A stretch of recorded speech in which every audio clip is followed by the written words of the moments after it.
Welcome to the Sentient Sky, a podcast on astrology, the cycles, and sacred intelligence.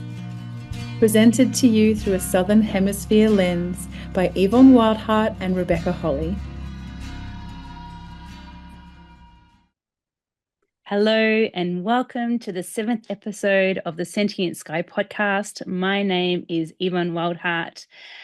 Sadly, Becky is not with us again this month, but she is slowly emerging out from her journey through grief, and we hopefully welcome her back in November.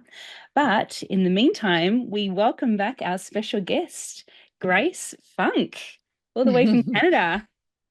Thanks, Yvonne. Yes, it's a pleasure to come back. Having had a taste last time, it's a pleasure to come back and know a bit more what I'm in for, which is a delight.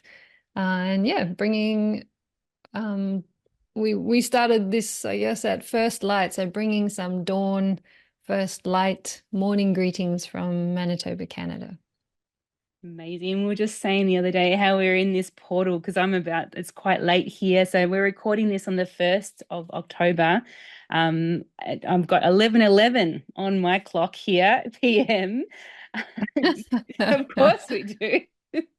11:11 p.m. on the 1st of October here, which is Australian Eastern Standard Time. So I'm in the descent going into that night, and Grace is in the dawn waking up. So we're sort of holding this polarity between the night sky, which really feels like, that goddess Nuit that's very much a part of this work for me personally. So welcome, Grace. Thank you. So to begin with, we're going to be looking through the transits and patterns and energies that are going to be emerging throughout the month of October 2024. As I already mentioned, today is Tuesday, the 1st of October here at 11:11 p.m. I just love that. That's so cool. Eastern Australian time. Some of the transits we're going to be talking about this month is the Libran new moon eclipse, which I am sure from this angle, on this side of it, going into it, is already being felt. Jupiter stationing retrograde, Pluto stationing direct, a bit of a crossover there. Aries full moon, and we have a lot of grand water trines, and there's so much more that we talk about. It's a very busy month.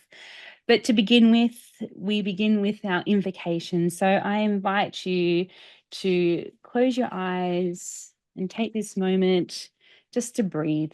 Breathing in, rolling your heart and your chest, and open up your shoulders, open them back, and breathing out, and breathing in again. Just really taking this moment just to thank yourself for giving your time to listen, to prepare. Another breath in and rolling your shoulders up and back and breathing down and just feeling your roots down into the earth. And feeling that great mother love working from her core right up through your roots and into your body and up your spine. And just feeling the great mother love moving up to the top of your head. And just feel the branches going from the top of your head to the space around you like a willow tree, and then up and wide like those big river red gums, and then stretching far out and drawing the thread of the great mother love, golden light, up with you, up past the stars and into the space above. And as we open up this portal of galactic silver love, this cosmic energy, weaving it down, just reaching up and pulling down the silver thread back down into the top of your crown and through your body, down your spine. Feel it going down into your base and into the earth below you to connect in with the great mother love. And just feel yourself centered here. This deep remembering about interconnectedness of above and below, knowing what is within is without, is above and below, and that we are opening up the portal to the cosmic realms today, but how they come and land in this earthly realm. So connecting Mother Earth and Father Sky, or cosmic sky, together here in our earthly bodies. And as I light our candle, that will hold us as we journey today. And I do feel like calling in the goddess Nuit. And as we do, as we spiral from the center of our being, the void space within our very cells and our earthly body, we open up to the ever-expanding portal of galactic wisdom, knowledge, and consciousness. We call for full illumination of our unique universal map, our imprint of time and space. We call the stars, the planets, and all the spaces in between to speak through us and to us with crystalline clarity. May this transmission of galactic proportion shift us through the veils, expanding us beyond the realms of infinite creation. May we feel safe and held as we transmit this cosmic coding through our earthly vessels in service to the greater good of all beings, as we deeply remember that we are galactic citizens, ever-evolving conduits of the cosmic matrix, fulfilling our soul's mission and our beloved Earth at this time. And so it is, and bless it be. Blessed be, blessed be, blessed be. And so it is. So it is. Ah, oh, wow, it feels so much better. So welcome again. Tangible. Just a bit of housekeeping before we move into talking about what is happening. So to remember that all transits that we show here will be Australian Eastern Standard Time. And just to discern whether or not planets are influencing and if they're important, some may stick out and some may not, and that's okay. Just keep in mind of your sun, moon, and rising, which are the main sort of trigger points or activation points. And note that some may resonate, some may not, and that's okay. And just open up and trusting what you are feeling, because there is a lot of water Grand Trines, which we'll speak of, and we'll talk about lots of feelings.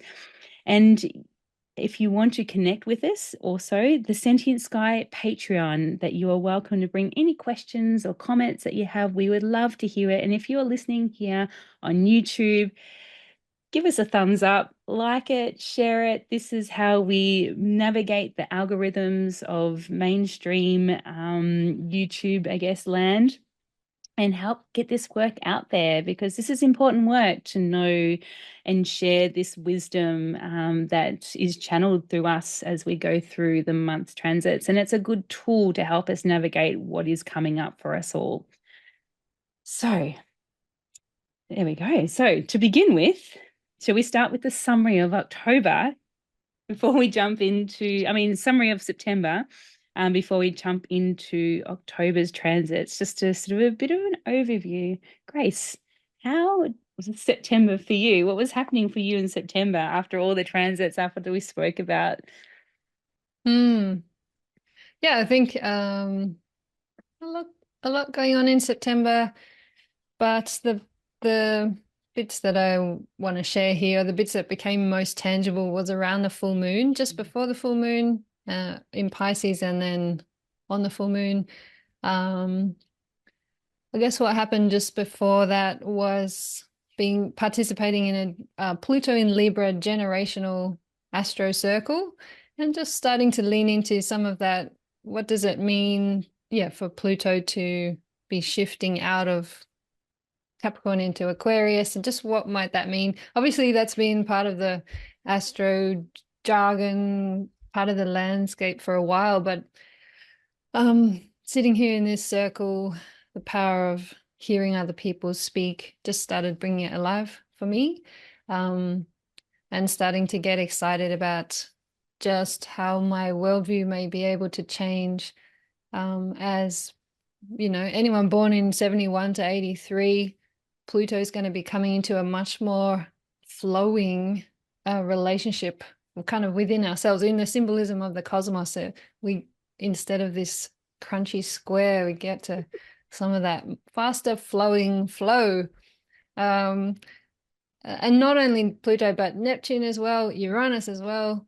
Chiron not quite yet in that opposition. And even for you and I, with Saturn in Virgo, even Saturn shifting out at some point into Aries in 2025, 26, even that will be an easing up of this kind of intense dialogue that's been going on. So just I started to get exactly what you spoke of last time. You said that under the full moon, possibly we'll get a chance to glimpse what's coming over the kind of through in the longer term next few years, not just the second half of the month. And I definitely experienced that, and started feeling, yeah, I guess you could say hopeful in that Aquarian kind of way, that some of the places that have felt so stuck might not feel so stuck anymore. And not just for me, but for so many people I know. It's just, yeah, I can still feel that in myself. And I look forward to preparing for that and naming that and coming together around some of those shifts. Very excited about that. And then the full moon happened, which here in Manitoba, Southeast Manitoba, we received of something like a quarter of our annual rainfall in 24-hour period. So there was just water. I guess this is full moon in Pisces, water sign, conjunct Neptune. So adding even a bigger symbolic energy to the moment, plus an eclipse, bringing some shocks and sudden things turning on their heads. Lots of flooded basements here. So I'm getting like a amazing sun on my face. Yes, lots of flooding, having to go to the insurance agency. This was not our experience. We don't have a house with a basement, so it was a gift of having a simpler arrangement. Meant all the water was fine, and yeah, and I really, especially afterwards, where everything was flooded, I kept walking out in our backyard, which is this bit of kind of untouched poplar forest. And there's a few trails cut in there. So I walk out there in my bare feet because I don't even have gumboots here. And just the sensory delight of feeling the grass and the water and looking at the reflection of the trees on the water. I felt fully in a Piscean magical moment, peering through the veil of the water on the ground and seeing whole other realities, looking at life in a whole different way and feeling a familiar, because I have Venus in Pisces, it's a very familiar creative muse delight coming up in me. Yeah, it's a deep pleasure, a sensory delight after so much water, so much a deluge basically. Yeah, that was my full moon experience and probably the most tangible astro story I can bring today. But yeah, how was the month for you? Yeah. Well, yeah, I love that so much. And I'm just reflecting on my own Pisces full moon experience. But before that, we have a very Virgo family. And we had 3 birthdays in one week of Virgo, and it was a hectic. It was really hectic. And we had a hockey grand final, like it was a lot going on. Um, but it was, yeah, I think the Virgo new moon, I'm just reflecting, it was on my son's birthday, in between my son and my daughter, and they're born day after, so day after each other.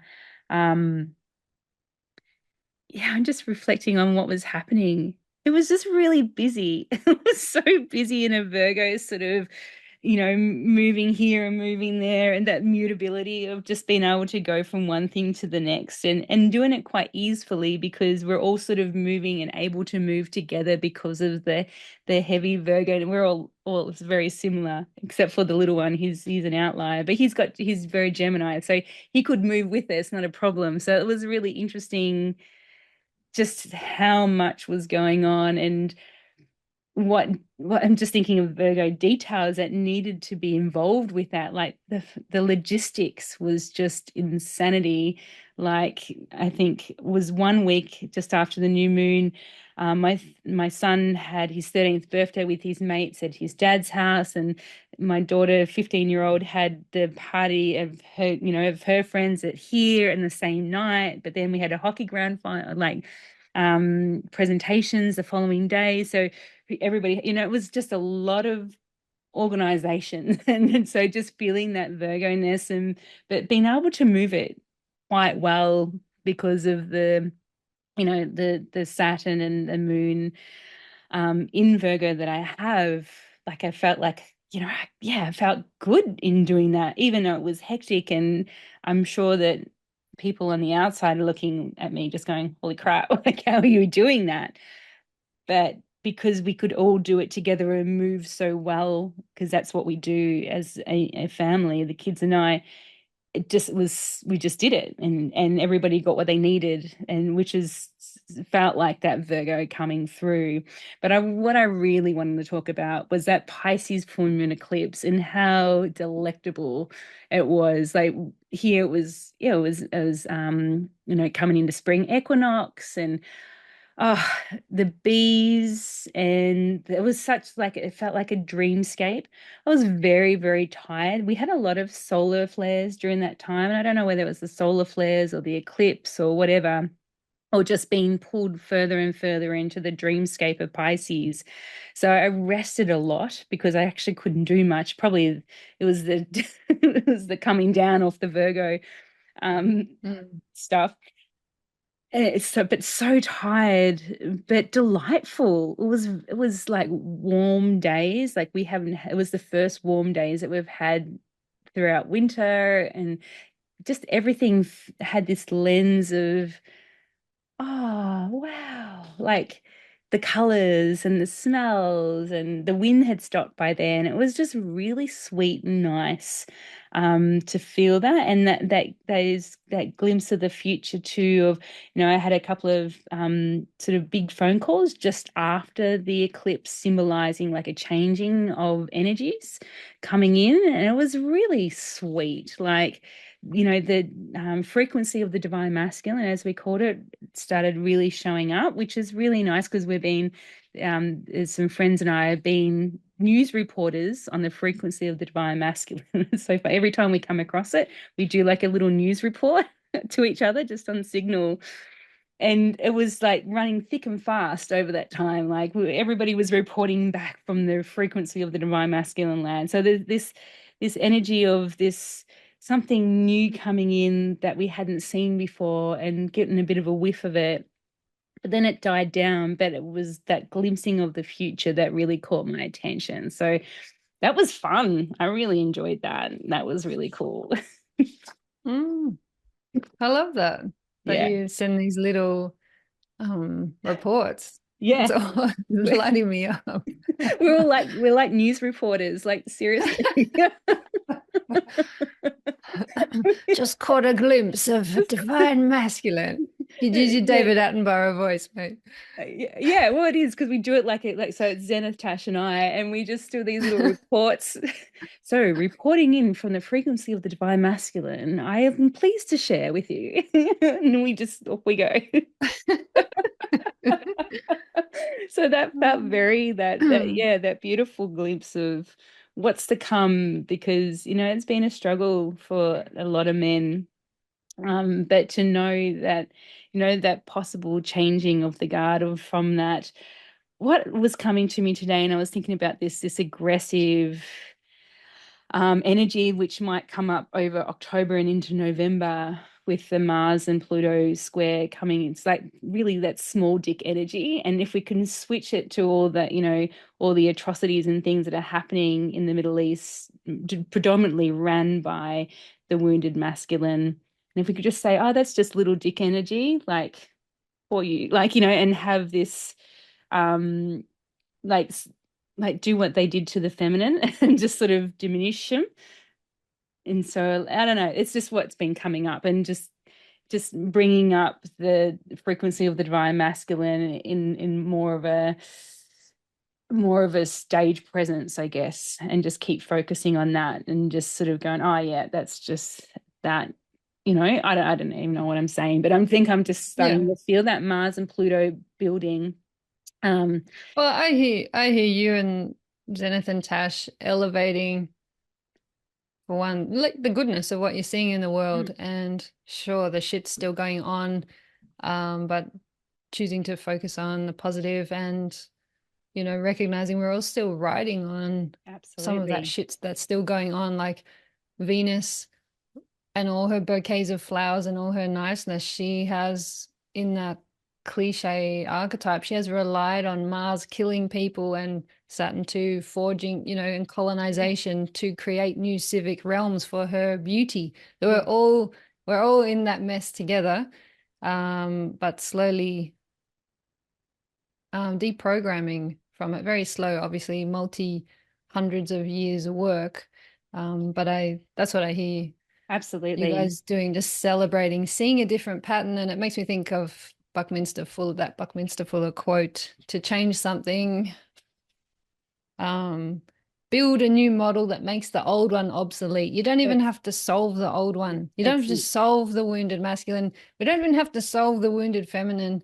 But what's the new model? Can we just attune to that? And yes.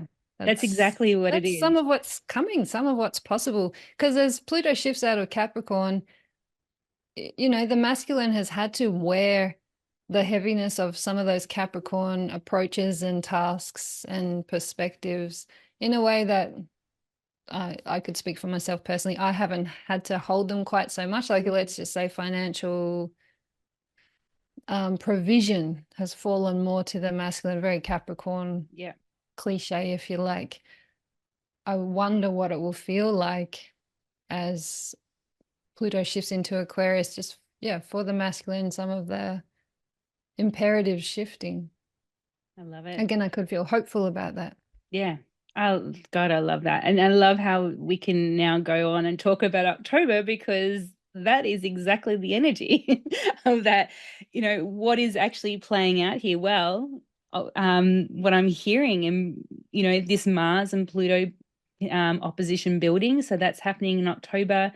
We have a lot of that strong, dark, feminine edge gatekeepers playing out on the guard with Lilith and Uranus there.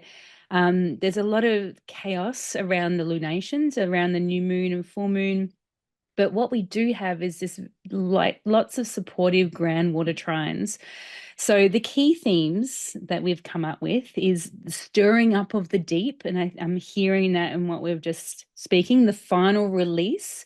And again, what lens are you choosing in that? Um, Chaotic and unveilings. So as that Pluto stations direct, it starts to, okay, we're not in review process anymore. We're moving forward, but what can't we take with us into that new realm, new dreaming that we're bringing in, which is so obvious more so next year.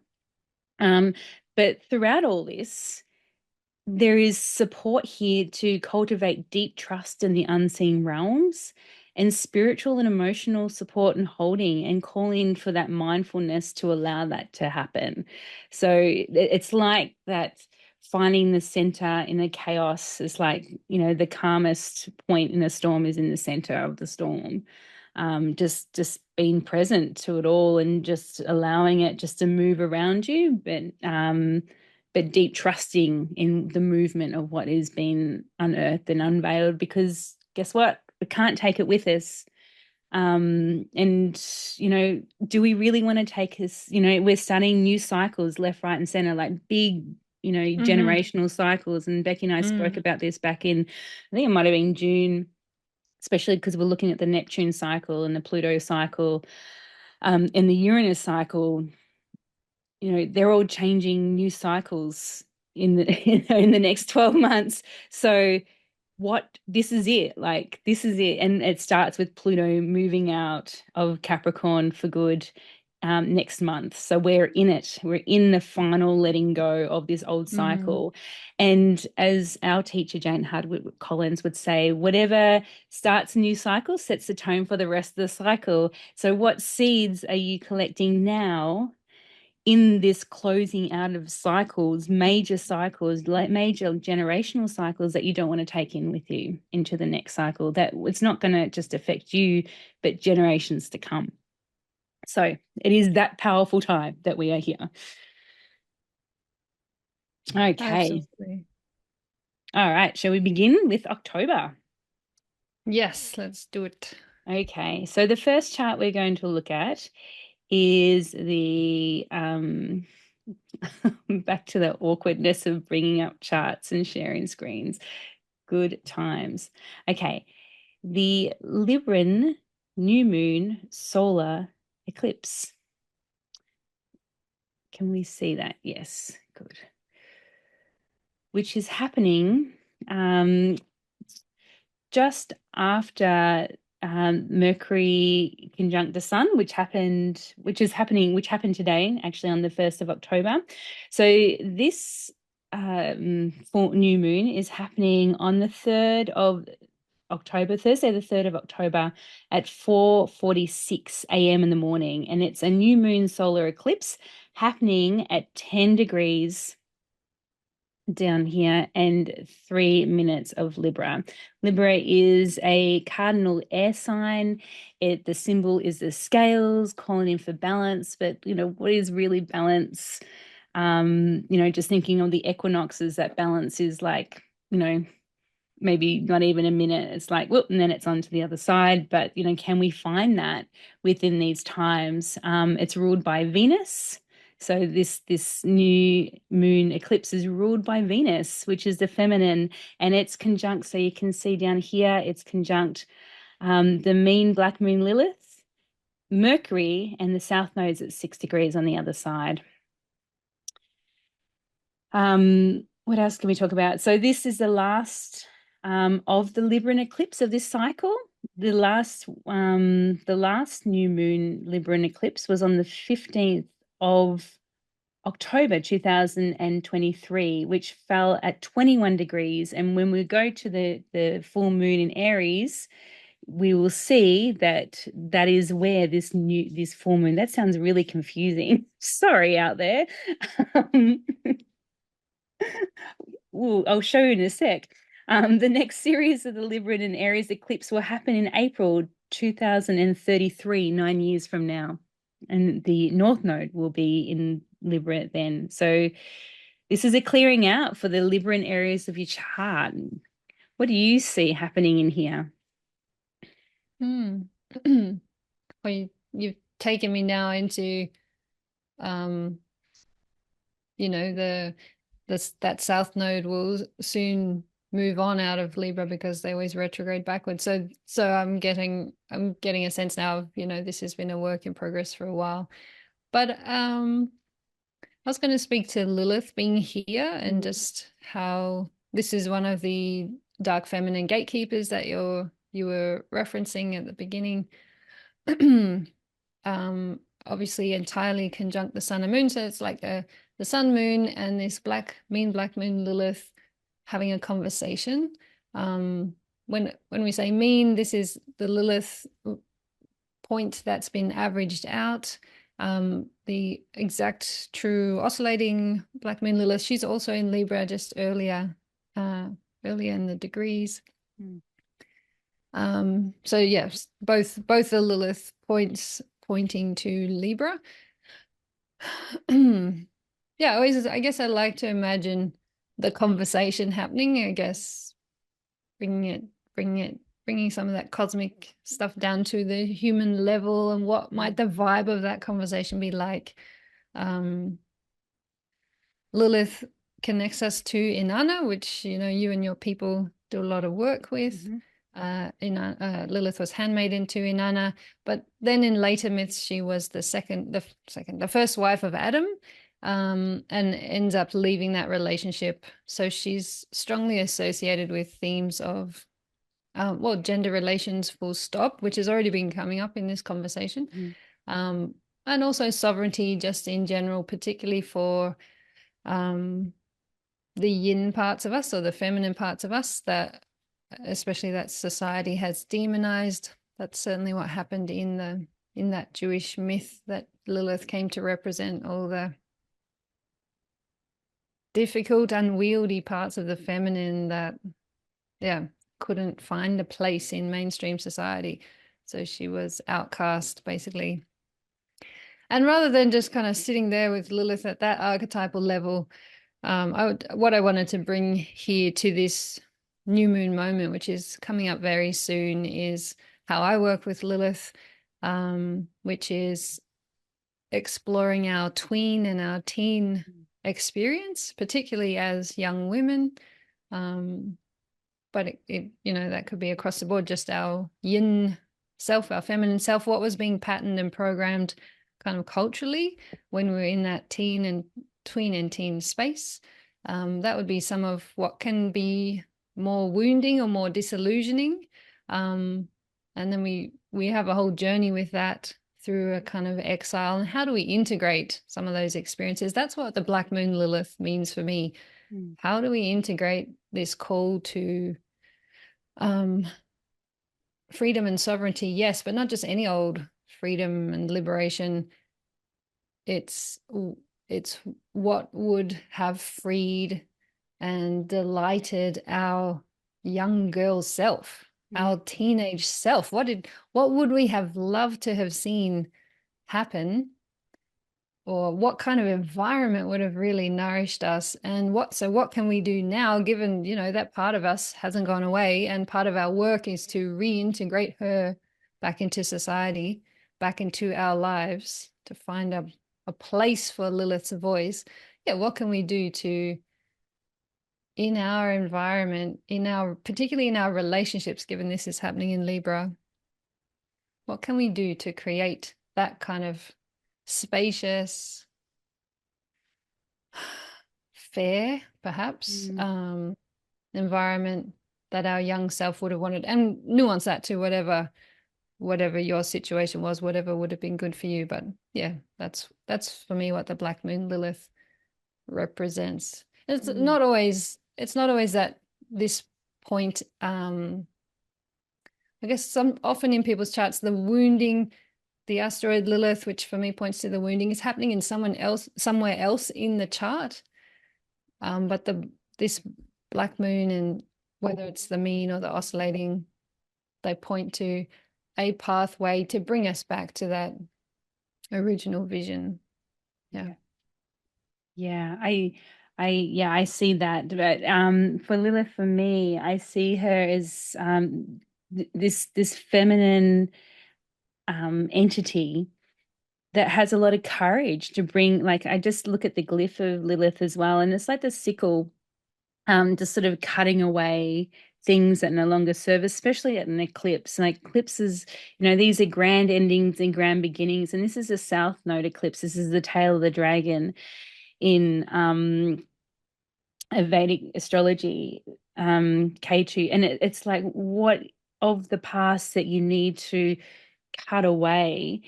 But having the courage to maybe do that, whereas in the past that you may have not have.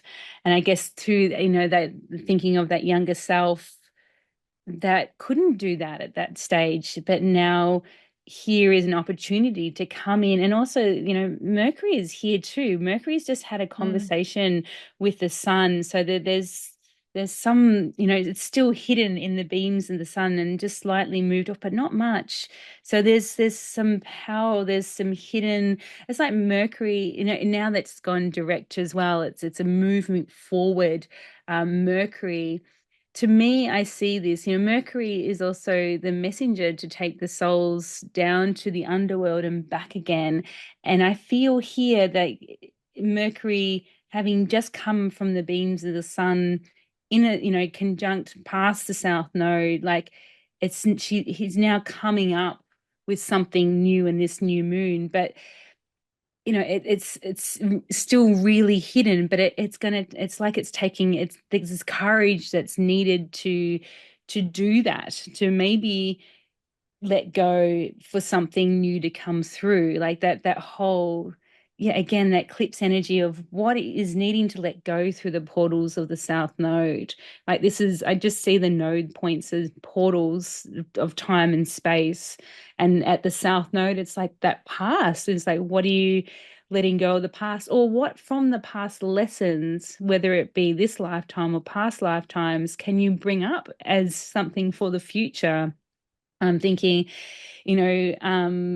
when in Libra, that could be like, and we've just spoken about, this divine masculine, divine feminine, when there was equality and synergy and mutual respect between both energies. And I say that not between just masculine and feminine, male and female. I say that within the feminine and masculine within ourselves and on the outer within others as well. So it's this time of great change that's happening in the Libra area of your chart that's been playing out, as we said, from last year, from the 15th of October.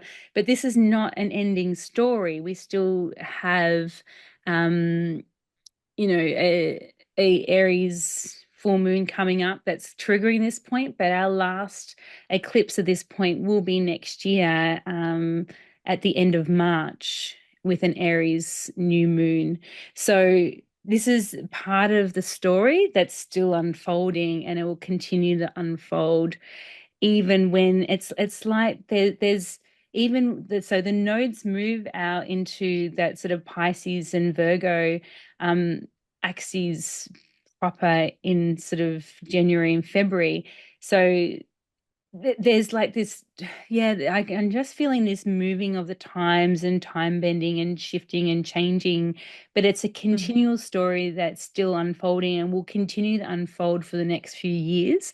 So it's like what we saw at the Pisces full moon, that was a glimpse of the future, but still has its bounds here. This is still a story that needs to be unfolded or let go or brought forward for that glimpse to happen. So and then when I think what I feel that when we come to the end of the Pisces and Virgo axes eclipses, we're going to be able to really see the work that we're doing here now in that future timeline, if that makes sense.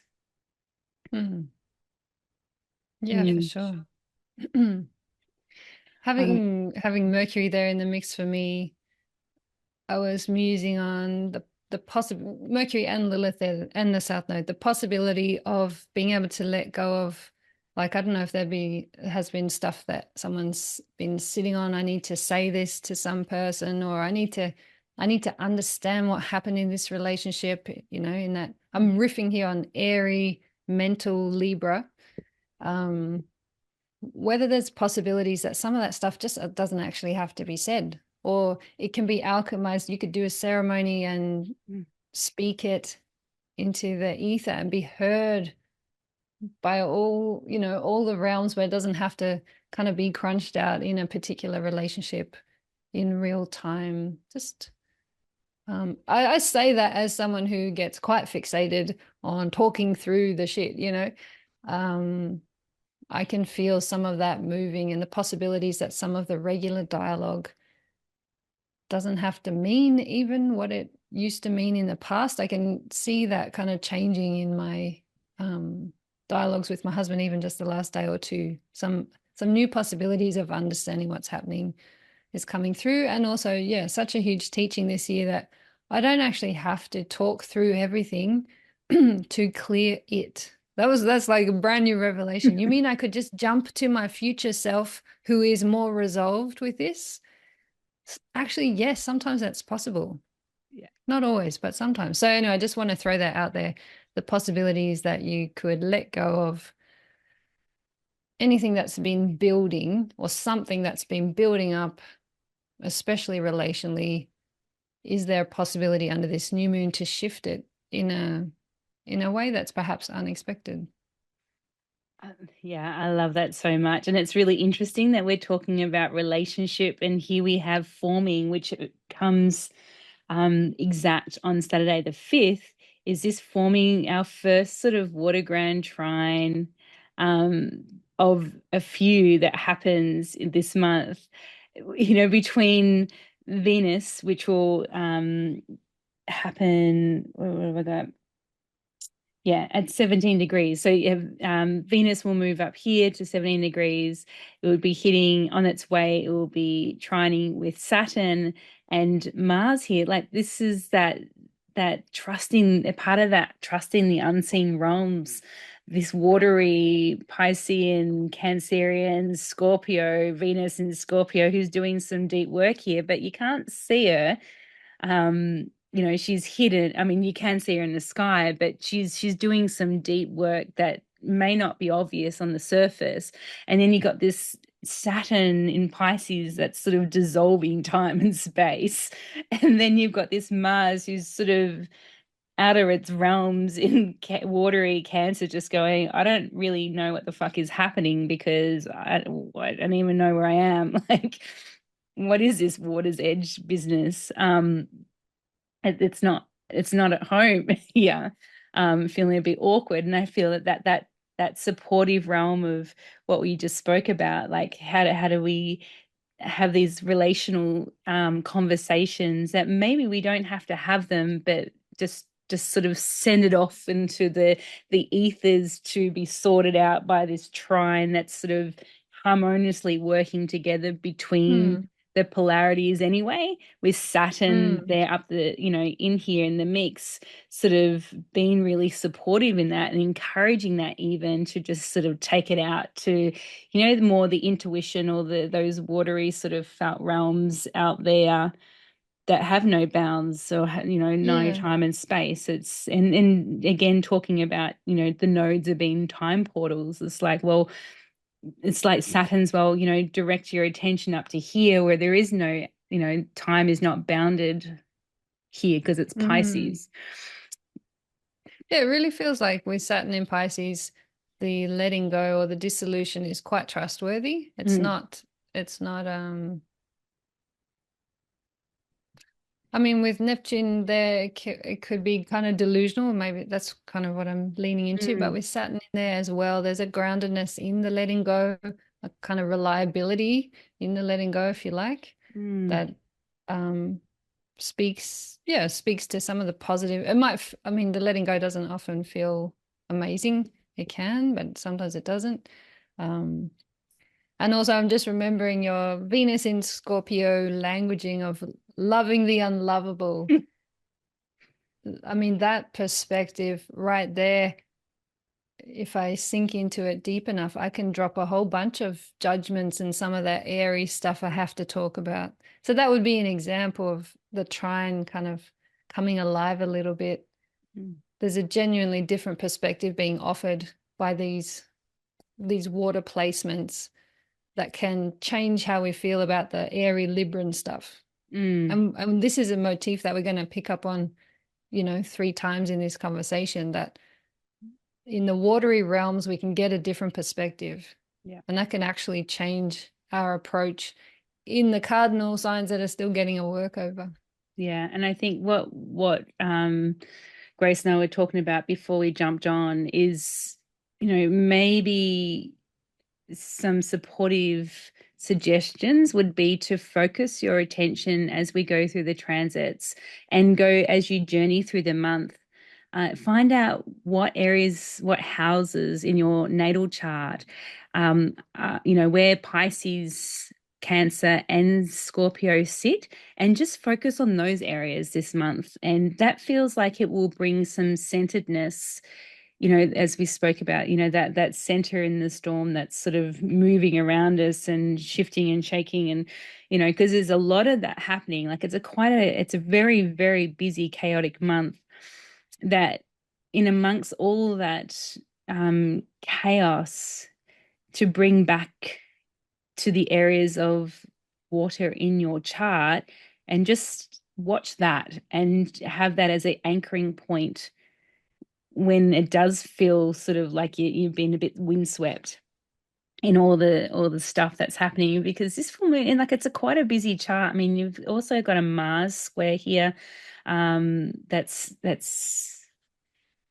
hang on, let me just show it, which is also just sort of there as well. That's not, this pen's not working very well for this one. It's I was just like, gone all oh, over the I place. can't quite follow you there. It's like,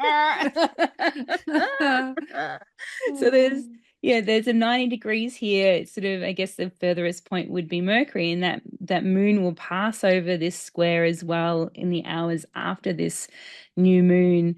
So, this tension building here between Mars, who's already frustrated, and maybe it's like not working or not moving fast enough, or the prayers are not moving fast enough for Mars's liking, and he's just sort of stuck. But it's also that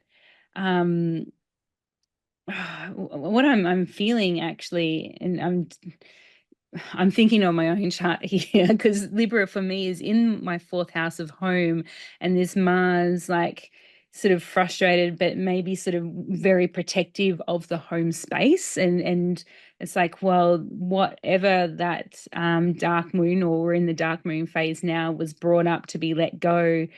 It wasn't fully let go of, or something. Like it's something about Mars with the pincers and not being able to move as well, and sort of gripping onto things that maybe it needs to actually just send back through the portal of the South Node, but it's not willing to do that yet. It's not ready to do that yet.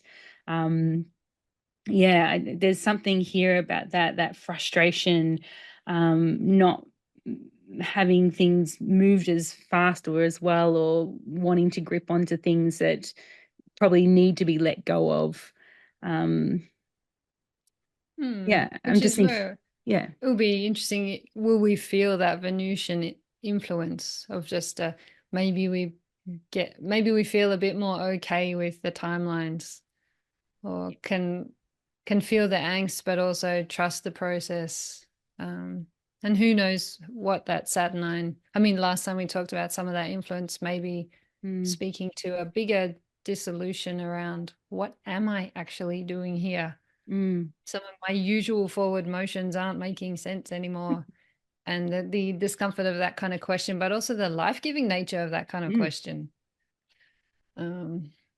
Just I keep leaning back. And um, you're looking very cool there, Grace.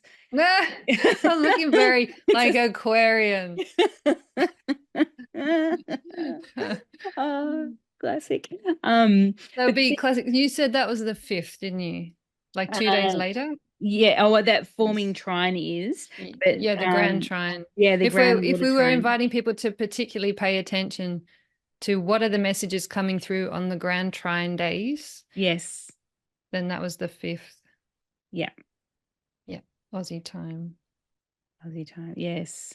Um, yeah, it's interesting. I'm just thinking of the square also that is forming here. Squares, it's a call to action as well. So maybe the action is surrendering into the waterness and trust in the unseen realms. Maybe that's the action that will sort of unleash the pressure of a square. Just go, you know what, I can just, and exactly what you said before, actually, I'm not going to fight it all because it just feels awkward. I'm just going to put it out into the realms. And that just by doing that action and just opening up is what is needed, because of this Mm. grand water trine is a very opening, like that's what trines are. It's just like, like the stretching out um from the square of the Mm. 90 to the 120 is this, so Mm. it's that, and that's maybe what is called to just sort of open up, and that's the action as opposed to gripping on to what a crab would Yeah. try and do, which would just cause frustration. And that's where the angsty square would come in if we're trying to grip Mm. onto things that, need just to be just surrendered and let go of. Mm. Yeah, easy to take a snap at someone on Yeah. a day like that.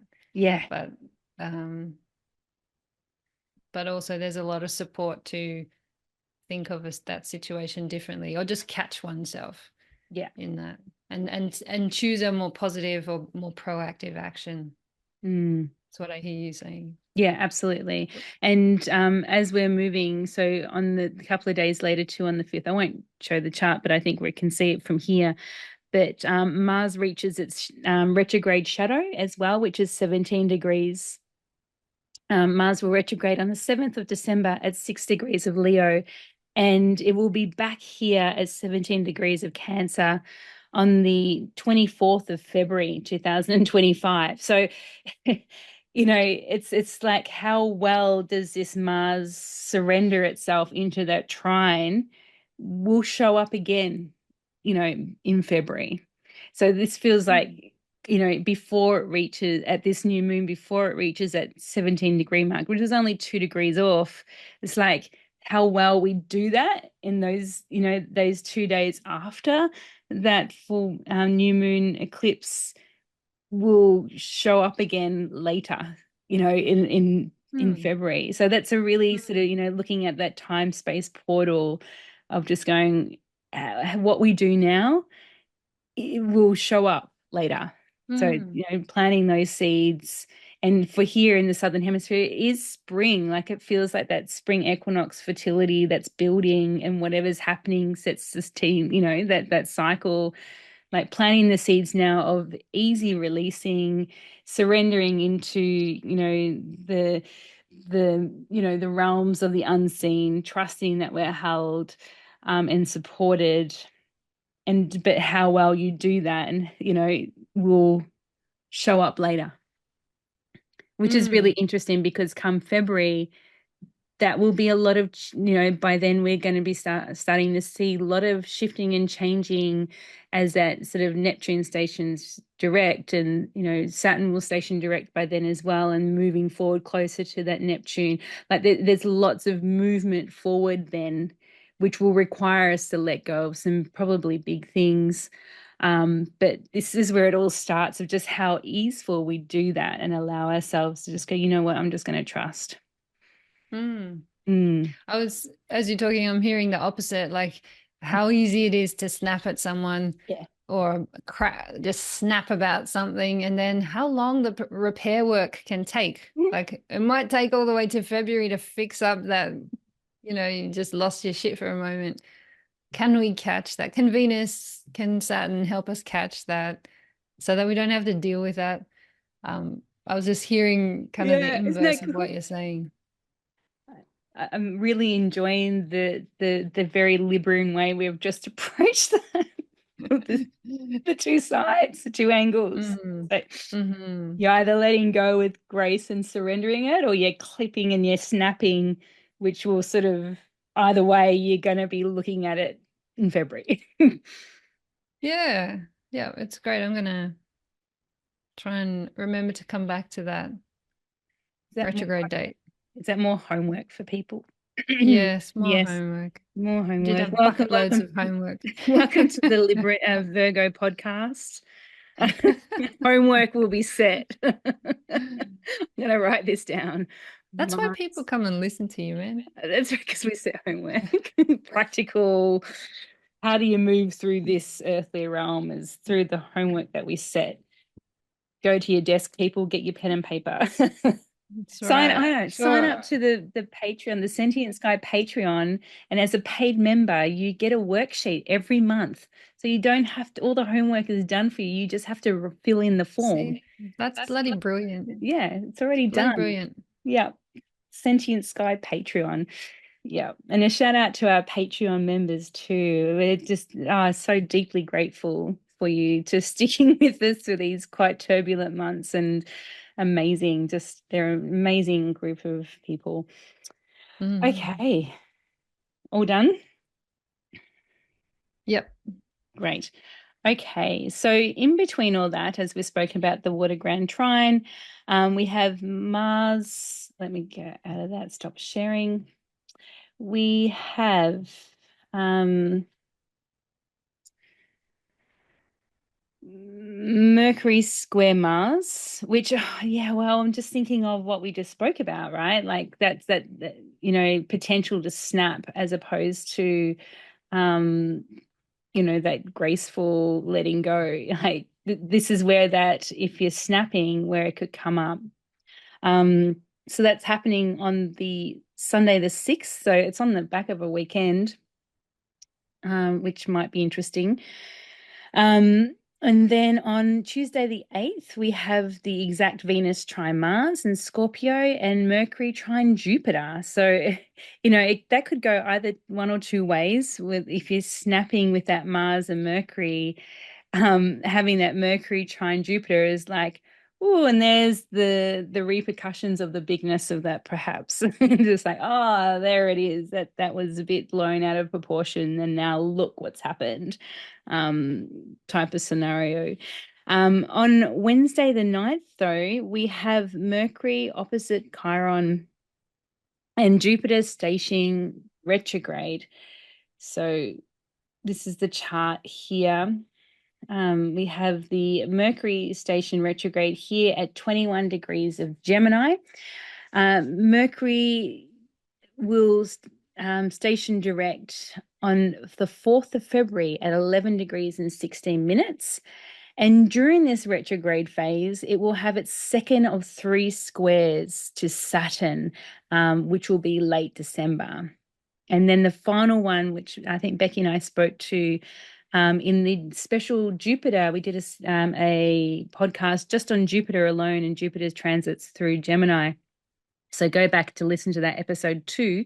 And the last square will happen on the 15th of June, 2025, which will be in the Aries and Cancer axes. So Gemini by then, Jupiter by then will be in Cancer and Saturn will be in Aries. So again, another one of those long-term transits that's just not here and now. It's actually goes into next year as well. So it's interesting to see these threads of whatever's happening now have these longer term effects, and how I don't know, I like to say how graceful. Again, we've got this trine supporting it between Mars, like this is exact 19 degrees between Venus and Mars.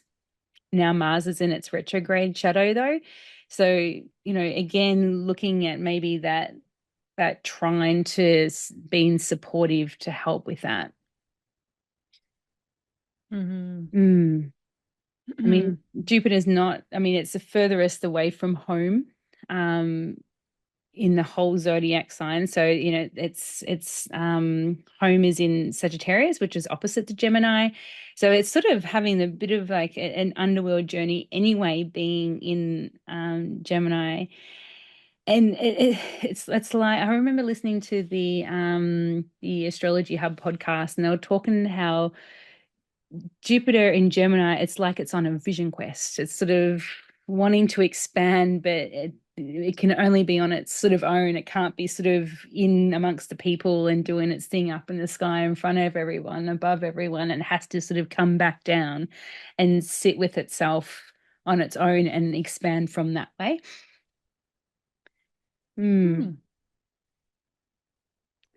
Yeah, I'd have to sit with that longer. I guess I think of Gemini as such a sociable sign. So to me, the cliche of Jupiter and Gemini was, in a sense, that Jupiter isn't able to do its deep thinking and its meaning making that it or could in that more Sagittarian, bigger picture way. Oh, they're both social. I just see actually the social is a huge part of the meaning making, whether in Jupiter or Gemini, but just Gemini being a bit more distractible than Jupiter would love. So you bring in something, you're bringing the opposite, that it's that Saturn is Jupiter, far from home. It's that sense of aloneness that that the astrologers were talking about. Yeah.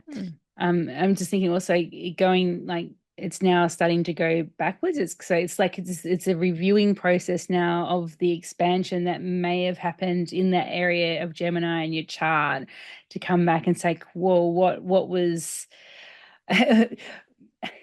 we'll see, because we'll talk about Jupiter a lot actually coming up, because there has a few movements here with Jupiter in relation to this Aries full moon. So this is really, it feels like maybe the start of that Aries new full moon energy starting to play out, because it's a trine where this new moon is happening, full moon, sorry, this Aries full moon here is happening at 24 degrees. And so this overinflated Jupiter here in Gemini, that's maybe it's all just been too much. I don't know. I'm just trying to feel, it's hard for me to gauge, I feel, because Gemini for me is in the 12th house, and sometimes I struggle to watch it, but I watch my son, who is very Gemini. He's got, moon, sun, and Mercury, Gemini in his 3rd house, so Aries rising. And yeah, I could imagine during this time, like I can already feel him being really tired. Like he's been talking a lot, and lots of things Mm, are happening exactly how you said. And he's just been on a big trip away with his dad, and maybe coming back into the fold and going back to school. Maybe mm, this time it might be all just too much. mm. Yeah, I was conscious of Jupiter this year, mostly like moving through Taurus and being part of particularly that workover of Pisces, Aries, Taurus that we got at the, this in the second quarter of this year. And I was conscious of all the planets coming, or almost all the planets coming through that quadrant of our chart, Jupiter being one of them, and all of them coming out like being spat out the end of a water slide into Gemini. Not all of them. Obviously, Uranus hasn't gotten into Gemini yet, but most of them did. So here's the Jupiter part of that planetary slide through these cosmic waves has slid out into Gemini. For me, that was like done a bunch of ancestral work and being on the Siren Call tour and just some big bites at life in those three cosmic waves of March, April, May 2024. And then coming back home, like lots of conversations, especially with my husband. And now yeah, feeling this shift as some of that integration, going back and perhaps unpicking some of that stuff. I actually feel that there's a positive possibility here. Like, let's just say we did take a big snap at someone with Mars square the new moon, or Mercury square Mars. Here's Jupiter with that incredible capacity, even in Gemini, to its detriment, bringing that capacity for the bigger picture. Yeah, I think that's entirely possible, and I think that's some of what I will be doing. And yeah, I think what I'm trying to language is the dialogue between, which has been particularly activated between my husband and I, lots of stuff shifting.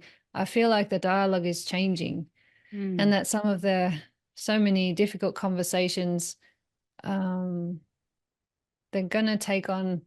There's just a slightly different perspective happening now, having traveled through, the time that we have, of June, July, August into September. Now there's just a changed tone. It's just quite tangible. So I don't know what that will bring, but that's what's arising as I look at this chart, and still feel can still feel Jupiter's, the cliche positive reputation of Jupiter, if that makes sense. Yeah. I feel, and what I'm hearing in you also is that time now that this Jupiter is stationing retrograde, this time to just reflect and sort of integrate all that it has done.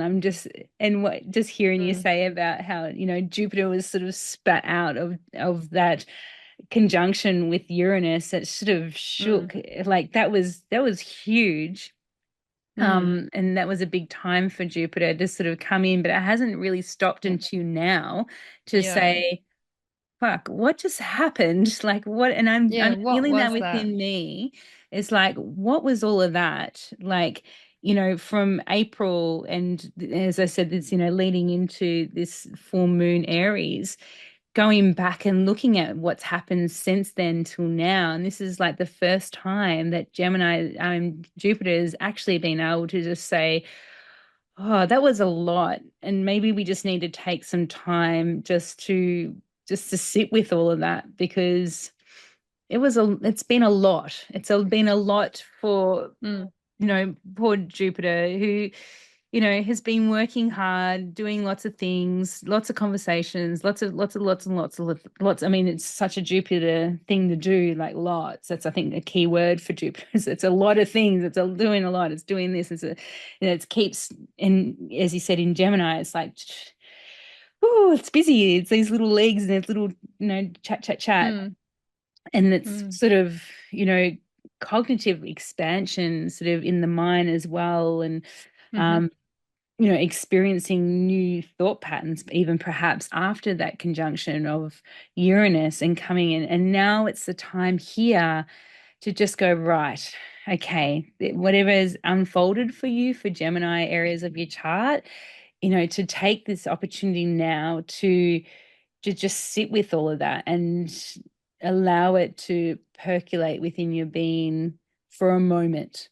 It's like while you play catch up, especially with that Mm. Gemini mind that's sort of always working and always ticking over. And it's like, oh, okay, how do Hmm. you bring sort of, and there's not really much earth here except for Taurus. It's not very stable, like Pluto and Capricorn.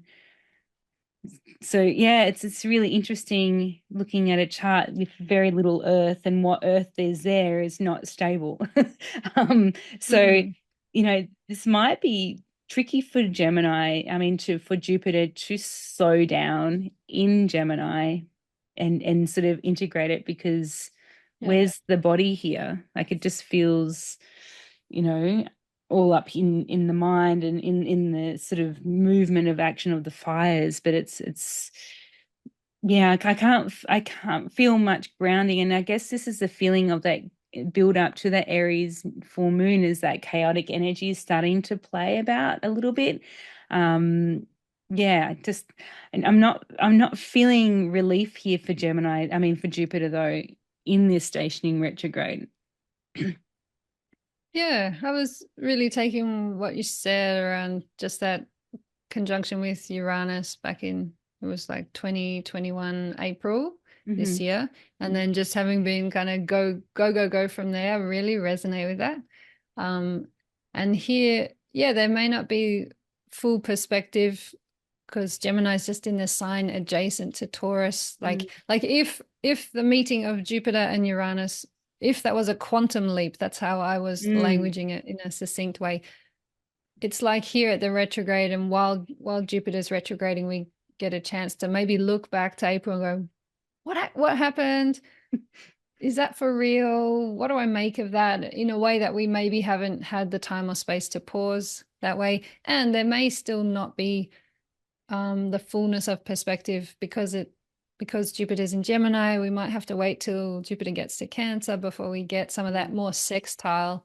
Oh yeah, I see you. I see what happened. mm, I see. I'm getting glimpses of some of that quantum leap in more tangible form. mm. But it still feels really fertile to reflect, and also what we talked about in our notes in our prior conversation was the fact that it's in that sextile relationship to Chiron. Mm, They're at 21 Aries. So the possibility there, yeah, there are possibilities there for integration, um, and just the ongoing work of weaving in the uncomfortable misfit parts of self, perhaps the parts that um, maybe there's a part of you that quantum leapt, and there's some other parts that are fearful or left behind, or I don't know, I'm really playing there, but maybe there's a chance to just weave it all a bit more together in this final part of the year. yeah, absolutely. And just I'll show the next chart, which focuses on back on that Gemini again. I mean, on that Jupiter in Gemini. Um, and That's Jupiter's new name. It's just Gemini, Gemini. it's just Gemini. It feels like it. I'm just losing my words. Oh my goodness. Well, it's Because like almost bloody midnight there, isn't it? yeah, it You're doing well. is. Oh, hilarious. Um, so I'll bring up this chart, which might give us more perspective on what's happening. Um, with Okay, so that's all changed here. Okay, so we've got here over here's that Jupiter now retrograde, which happened a day beforehand. This is on the Friday the 11th. So the stationary retrograde happened on the 9th, Wednesday the 9th of October. This is the 11th of October, so a couple of days later. So as And you can it's not a new moon at all, but it like just telling people to ignore the label on it. Oh yeah, sorry. No, that's We're just slowly tracking through the uh, cycle. So this is before the Aries full moon. yeah, this is before the Aries full moon. That was the wrong label. Sorry, folks. Um, but what we have here and what was forming when that Jupiter station retrograde is a yard. Now, which is a sextile between, well, any planet, but in this case, it's a sextile between Chiron and Jupiter. So that's a 60-degree angle. But what is here is this quincunx, which is 150 degrees. Now, we don't often talk about it in these charts, but it drew my attention because it shows up a bit in October. Quincunx, it's how I see, because I have a yard in my chart, and this, the way I experience this 150 degrees. So there's 150 degrees here between Gemini and Venus. So Venus is at the apex of these two quincunxes between Chiron and Venus, and Jupiter and Venus, and between Chiron and Jupiter is 60 degrees. So it's creating what they call a yard, or a finger of God. The 150-degree quincunx energy, to me, it's like this energy that is there that you can sort of sense, but you can't see it unless you really sort of turn, or twist your body around to view it. So almost like a blind spot in your car when you're driving. Like, how you're driving and you sort of sense something like a car sort of in that blind spot, but the only way to look at it is that you actually have to move and twist and turn. It's not like a forward movement, it's not like a backwards or side to side, which would be a square in opposition. You actually have to twist yourself to be able to see it, but even then it's an awkward position. So the way that the yards work, in my experience, is like you got these two awkward positions. So Jupiter's sensing Venus over there, but can't quite see her. But he can see Chiron, so he's seeing the wounded healer, just going, oh yeah, I can sort of see you just over there, and Chiron sensing that same sort of Venus over there, but it can't quite, but it can sense, like it has to do this, but it can see Jupiter. And so this energy of who's actually sort of pushing the energy out from and also, Venus here is, in Scorpio. It's in the watery depths of Scorpio, seeing all the beauty of the darkness and all the rest of it. But it's like she's pushing her magic up for those to be able to get a different perspective on each other. But really, who's guiding it and who's holding the power here is actually Venus, because she's in an angle where neither of them can see her, but she's still influencing them, if that makes sense. Hmm. And how do you experience, given like this is an arrangement that you're traveling with in this lifetime, how do you experience, say in this case, Venus as how do you experience the apex point versus the 2 points that are in a bit more visible contact? Yeah. Is that your experience that there's this a force, in this case Venus, that jumps in unexpectedly or comes in unexpectedly or is felt but not there? Like, I guess, does the motion of this aspect, does it go from the apex to the other two planets? Or is it, like, I always thought the finger was everything's coming to that point and something Yes. then is happening at that point. I'm really Yes. interested in your Yeah. sense of So it. so that is what it is. So in my experience, my apex is my MC, with my Venus and something else. Hang on, it's right here in front. Oh no, it's that's right. Yeah, it's my Pluto and what is it? Oh, Uranus. Yeah.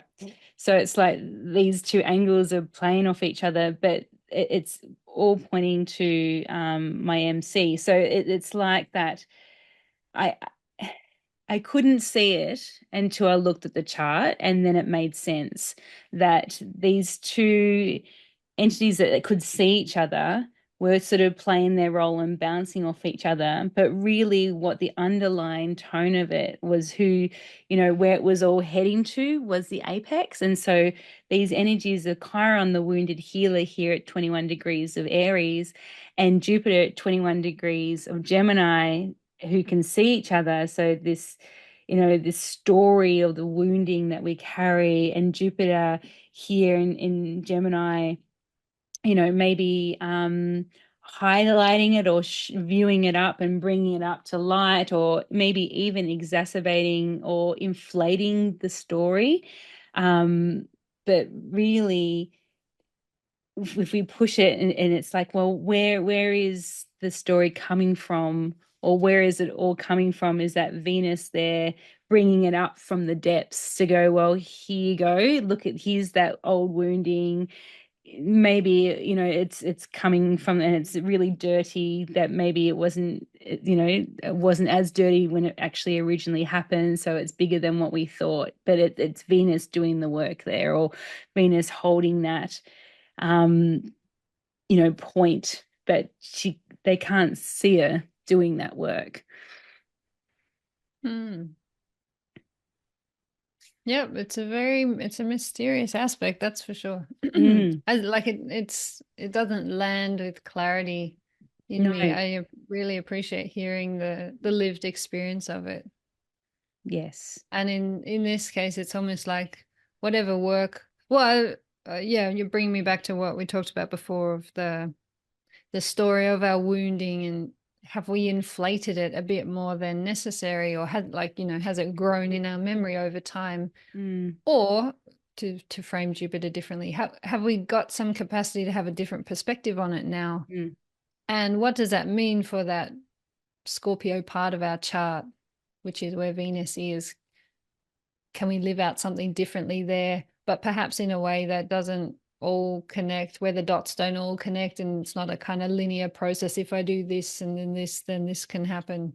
It's a bit more mysterious. It really is, and that's the quincunx energy, like that contortionist that really needs to sort of twist and turn and be able to view it. But even then, can you really see it? Like, yeah, but it is playing out. And it's really interesting, because it is a powerful point when you get to know it, when you get to see it. It really is like a moment where you just go, oh my goodness, that I could feel that, but I didn't know I could feel it until I saw it, sort of thing. Um, but when you do, it's just like so powerful. That's why it's called the finger of God, because it's like pointing to that Venus there, just going, yeah, these changes are happening. But yeah, I can just see Venus doing her work in Scorpio, just sort of bringing it all up, and this is a part of that Scorpio, you know, um, going to the deep and looking for the diamonds that are hidden in the deep realms of the depths of the underworld. um yeah. I'm getting an image as you're talking of, there's Jupiter and Chiron having, you know, maybe they're, having a conversation about some of the old stuff that happened, and maybe there's some new perspectives, especially, given whatever has been put into motion this year. I'm sure we're not the same as we were at the beginning of the year. So here, maybe Jupiter and Chiron are having a conversation about how some of the cookies crumbled and how that's changed our sense of our old woundings and what's possible now, and just having a good old dialogue about it. And then there's this kind of skanky, that's the wrong word, but this kind of dripping muddy mermaid pops up from the depths, kind of saying, well, look what I've found. And she's kind of a bit ugly, or maybe a bit stinky. Look what I've found, and presenting this diamond, to use your words, but they don't always come like neatly polished. Maybe it just looks like this really indigestible morsel that Venus is like, wow, have you looked at this? This is amazing. And you're like, ah. Or Venus and Chiron like, I'm not sure what I think about that.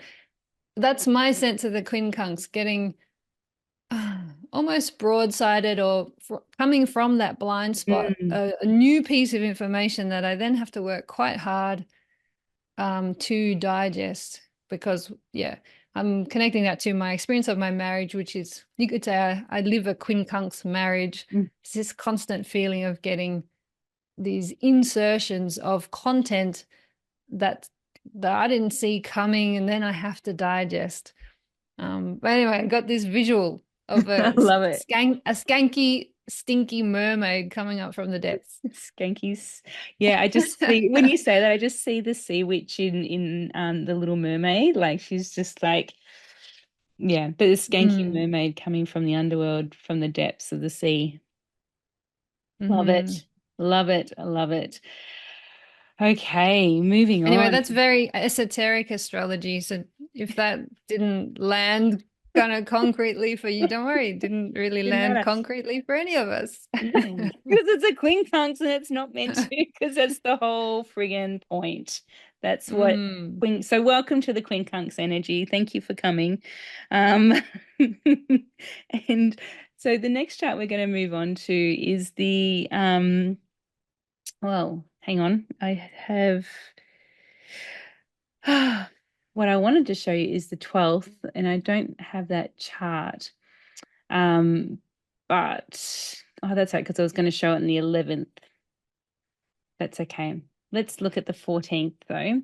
Mercury Mhm. into Scorpio, but what was happening and what is will be happening on the 12th, Saturday the 12th of October is the long awaited station going direct, stationing direct after its time in retrograde, Capricorn. So stationing direct, Pluto at 29 degrees and 38 minutes, which we will see here because Pluto is still so slow moving. It's like as in Gregory would say, like this massive ship just turning around, but it takes so long to turn. So as you can see here, this is on the Saturday the 12th. So Monday the 14th of October, this chart is for, and Pluto here is stationed direct at 29 degrees and 38 minutes in Capricorn. And this is it now. Like this is it, it's now moving forward. It has been in retrograde since the 3rd of May 2024. And so if you cast your mind back to what was happening in the 3rd of May, that was after, again, coming back to that Aries eclipse when all the things were happening and Jupiter and Uranus conjunction and that crazy month back in April. Pluto stationing retrograde just after that at 2 degrees of Aquarius. It will move out of its shadow zone, so meaning it will move past the point where it went retrograde on the 3rd of May. On the 3rd of February, oh, three threes, 333. So that's interesting for those numerology people out there. So that is, yeah, the 3rd of February 25, and that will pass at 2 degrees and 6 minutes of Aquarius. So for those who listen to our September podcast with Grace and I, we set some homework for for Pluto work and to review, because this is it. Now that Pluto's moving in a forward motion, it's going to be passing and leaving Capricorn within, that's it for our lifetime, on the 20th of November. So pressure's on now, Mhm. like deadlines are coming up fast. Like The deadline of the homework. you can't cheat this one either. I mean, it's Pluto. Like you can't, there's no Ah, cheating with Pluto, like no cheating. Sorry, not sorry, but Pluto keeps it yeah, real. look, what we had mentioned as homework was reviewing Pluto in Capricorn from 2008 to Mm, now. So where's the Capricorn part of your chart? Like what arena of life has been receiving this really underworld mm, work over? What have you learned? What's important? So for me on the 10th Capricorn on the 10th house, it's been a lot about societal structures and home birth and just opting out of societal structures. There's been basically my whole time since 2008. But it would be different things for different people. Like, let's say you had Capricorn on the fourth house of home. How has your home life, entirely transformed? What lessons have you learned? This is the review. And yeah, how do you end or complete them well? And maybe there's some stuff that you haven't even been able to action. This is certainly my experience. It's almost like I've got homework for the Aquarian chapter, or some stuff that I think is only becoming possible for me once Pluto gets into Aquarius and some of that square shifts into a trine, and I can start actioning some of those societal structures differently. I'm interested in that too. So yes, there's homework to review from 2008 to now, but also you might have a sense of what you need to action in the years to come to get into the position you need to be in that was illuminated by the underworld journey through Capricorn. Yeah, absolutely. And what's helping this process as it goes direct is Mercury here that's just tipped into Scorpio in the decan of Pluto, which is really interesting, and having Mercury inform you of those last pieces. For those who are in the Temple of Nuit study group, it's been suggested that maybe if you're not sure or you really want to see out this Pluto in Capricorn in a very priestessy way, is to build an altar in reverence to Pluto and to thank Pluto for its work, and that sort of asking Pluto to show you how to end well. And because we know like how you end a cycle is how you begin, and that, yeah, just open up that realm and, obviously calling in sort of grace and ease with it, like really, especially with Pluto, because you don't want that stuff to be sort of in your face and harsh. But yeah, just saying thank you, Pluto, for your work here. And maybe writing down maybe this is a part of the homework, is to write down the things that you have been called to let go of and what has shifted and changed, and do a ritual around it over the next month. It just, when you're called, like you'll be called to the altar whenever you need to do it, but just have it there ready for the calling as an anchor, as a way to really ground it in, considering this is an earth sign. And yeah, plan to collect the seeds. Capricorn is cardinal earth. It's, what seeds are we burying down to be cracked open when the conditions are right?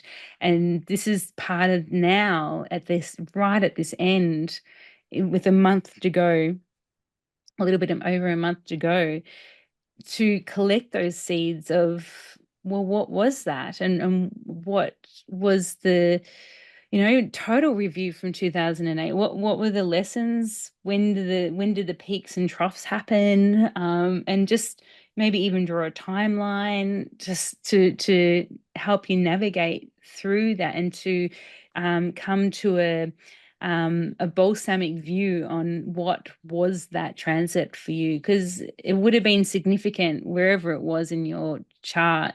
One of the ways I find, if someone doesn't know their birth time, or they say it's in the afternoon or something, we go back to the like Pluto transits and these bigger transits to sort of backtrack and timeline it, because they are so big and transformative.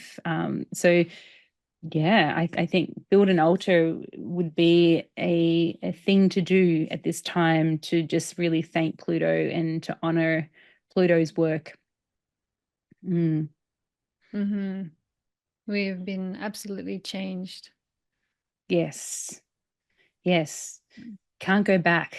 Can't go back. No matter how hard you try and fit back into that box, you can't go back. Yeah. Yeah, and the seeds and lessons channeled through us are for not even just for society, but for that bigger transpersonal picture that we can't even understand. But it's like change for the good, for the greater good, for the good of all. Yep. Yeah.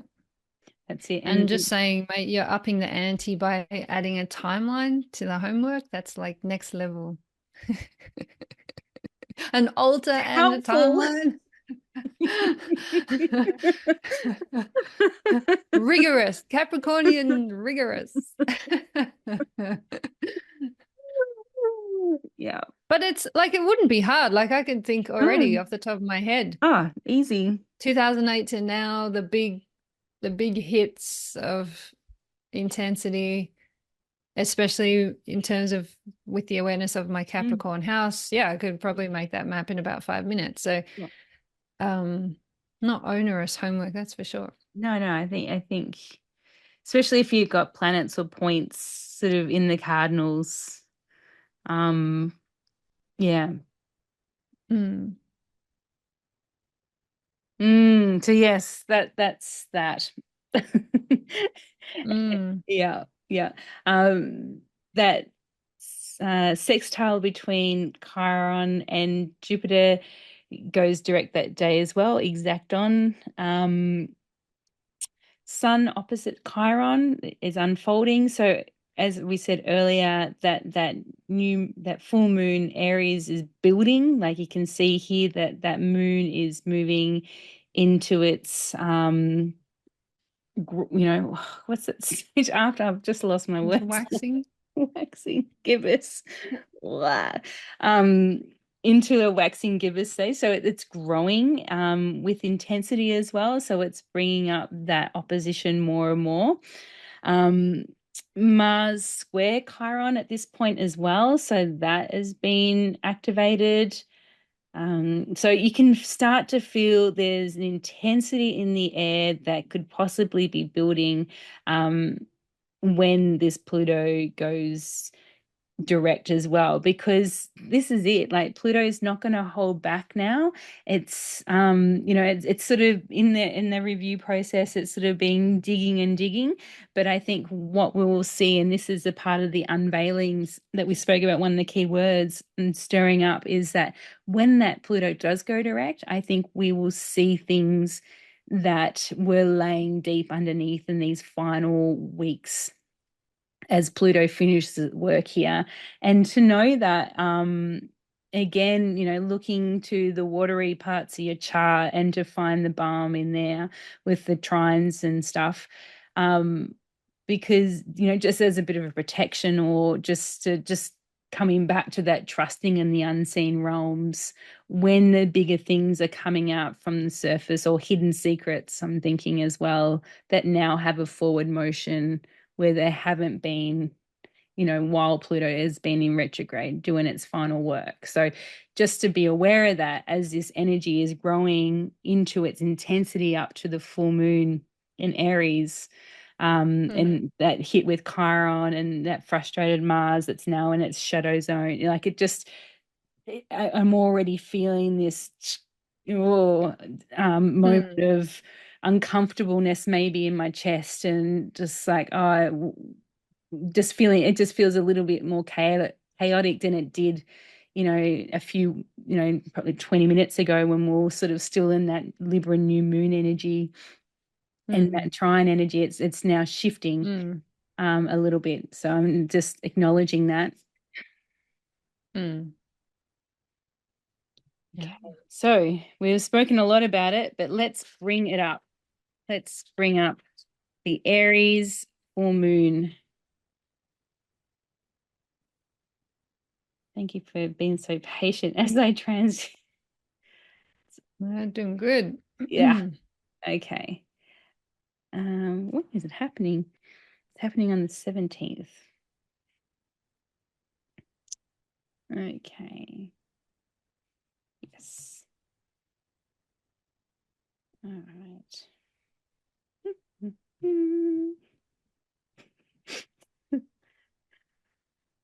Okay. There we go.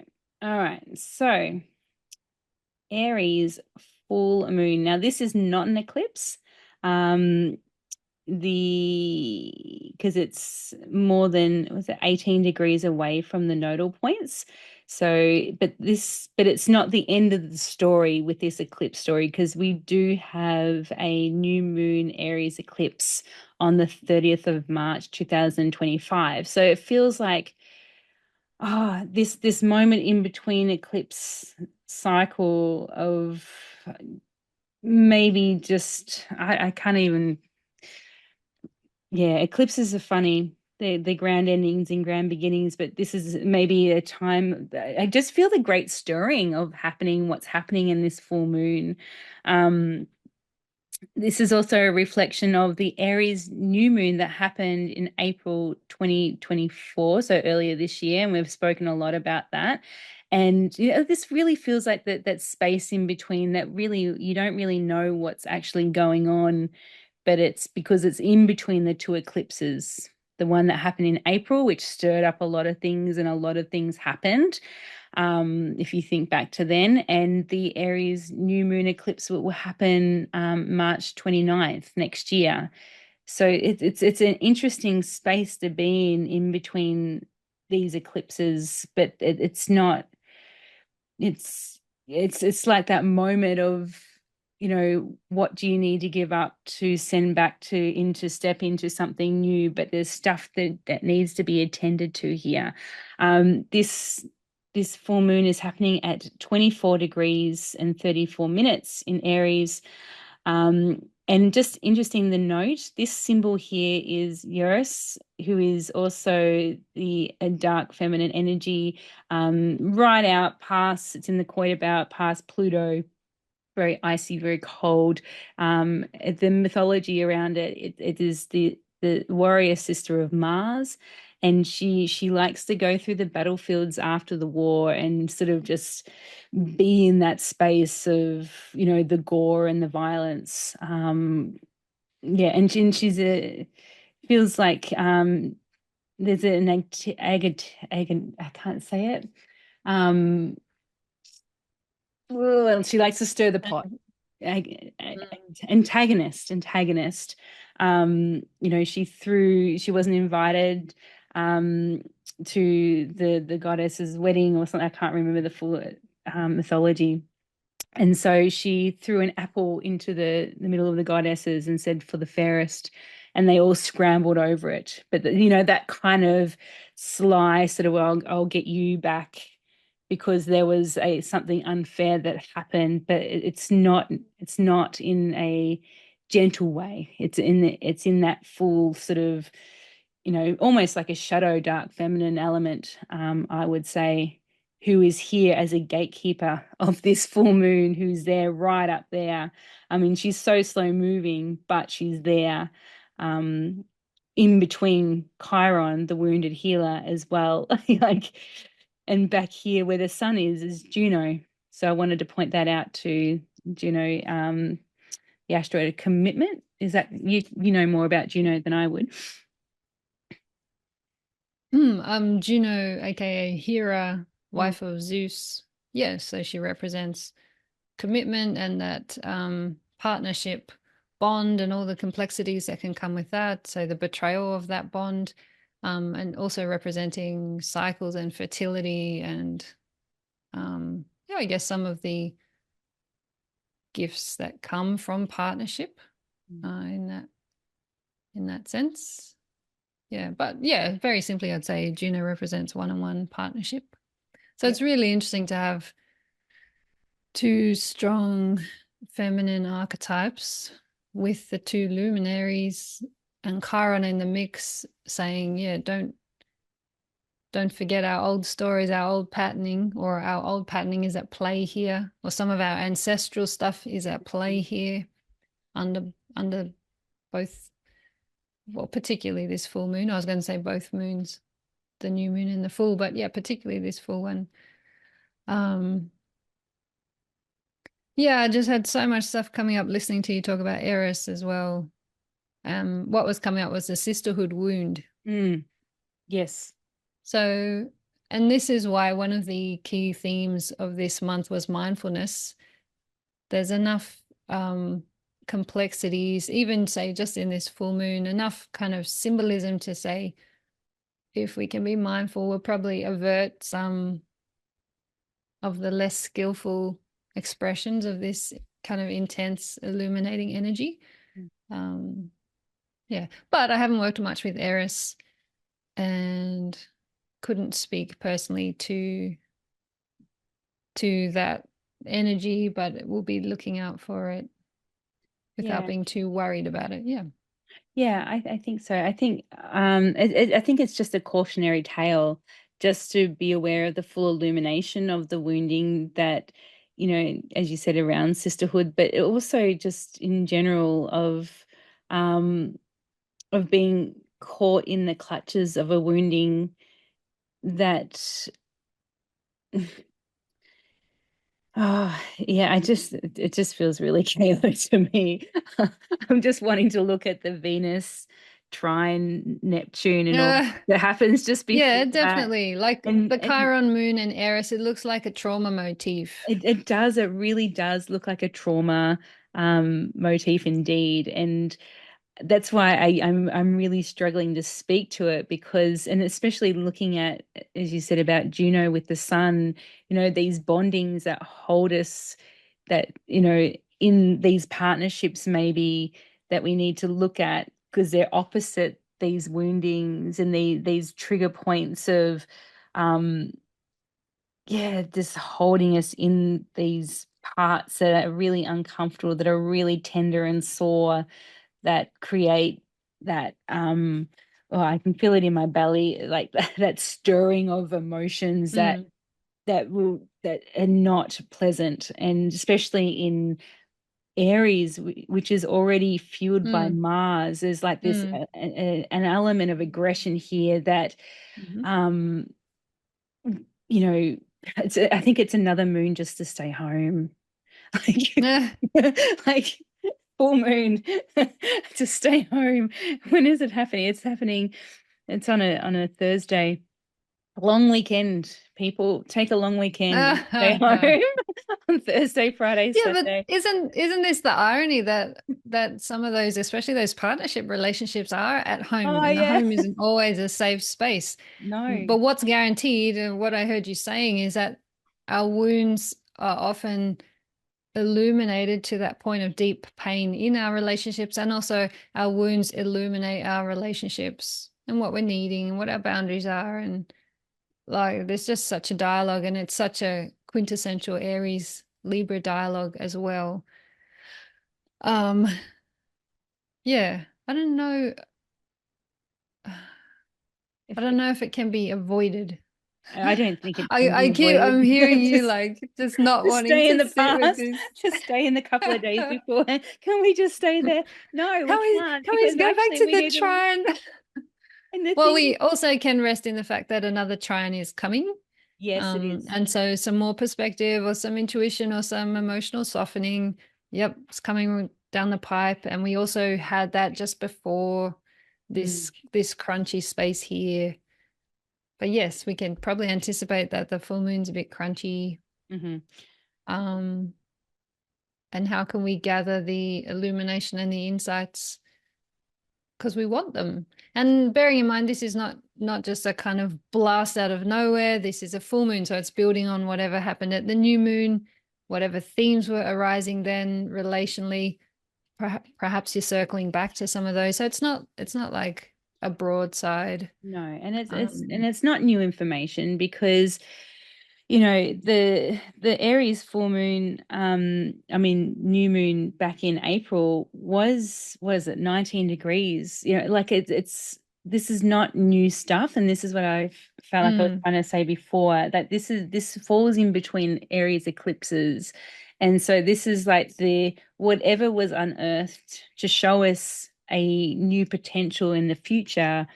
Like it's that classic full illumination of what the stuff that you need to let go, where the sun is in the south node, to reach that new potential of whatever was happening in April. And we already spoke about April, like, what did you say, that cosmic galactic shifting, quantum leap. quantum leaping. Like this feels like that. Okay, we experience this quantum leap of and leap of seeing I what like that quantum leap. leaking is. That's awesome. Quantum leaking. And I can just imagine it just sort of leaking over you, and you're like, oh, there's that quantum stuff right there. Great. Just give me more. Can I open it up a little bit more?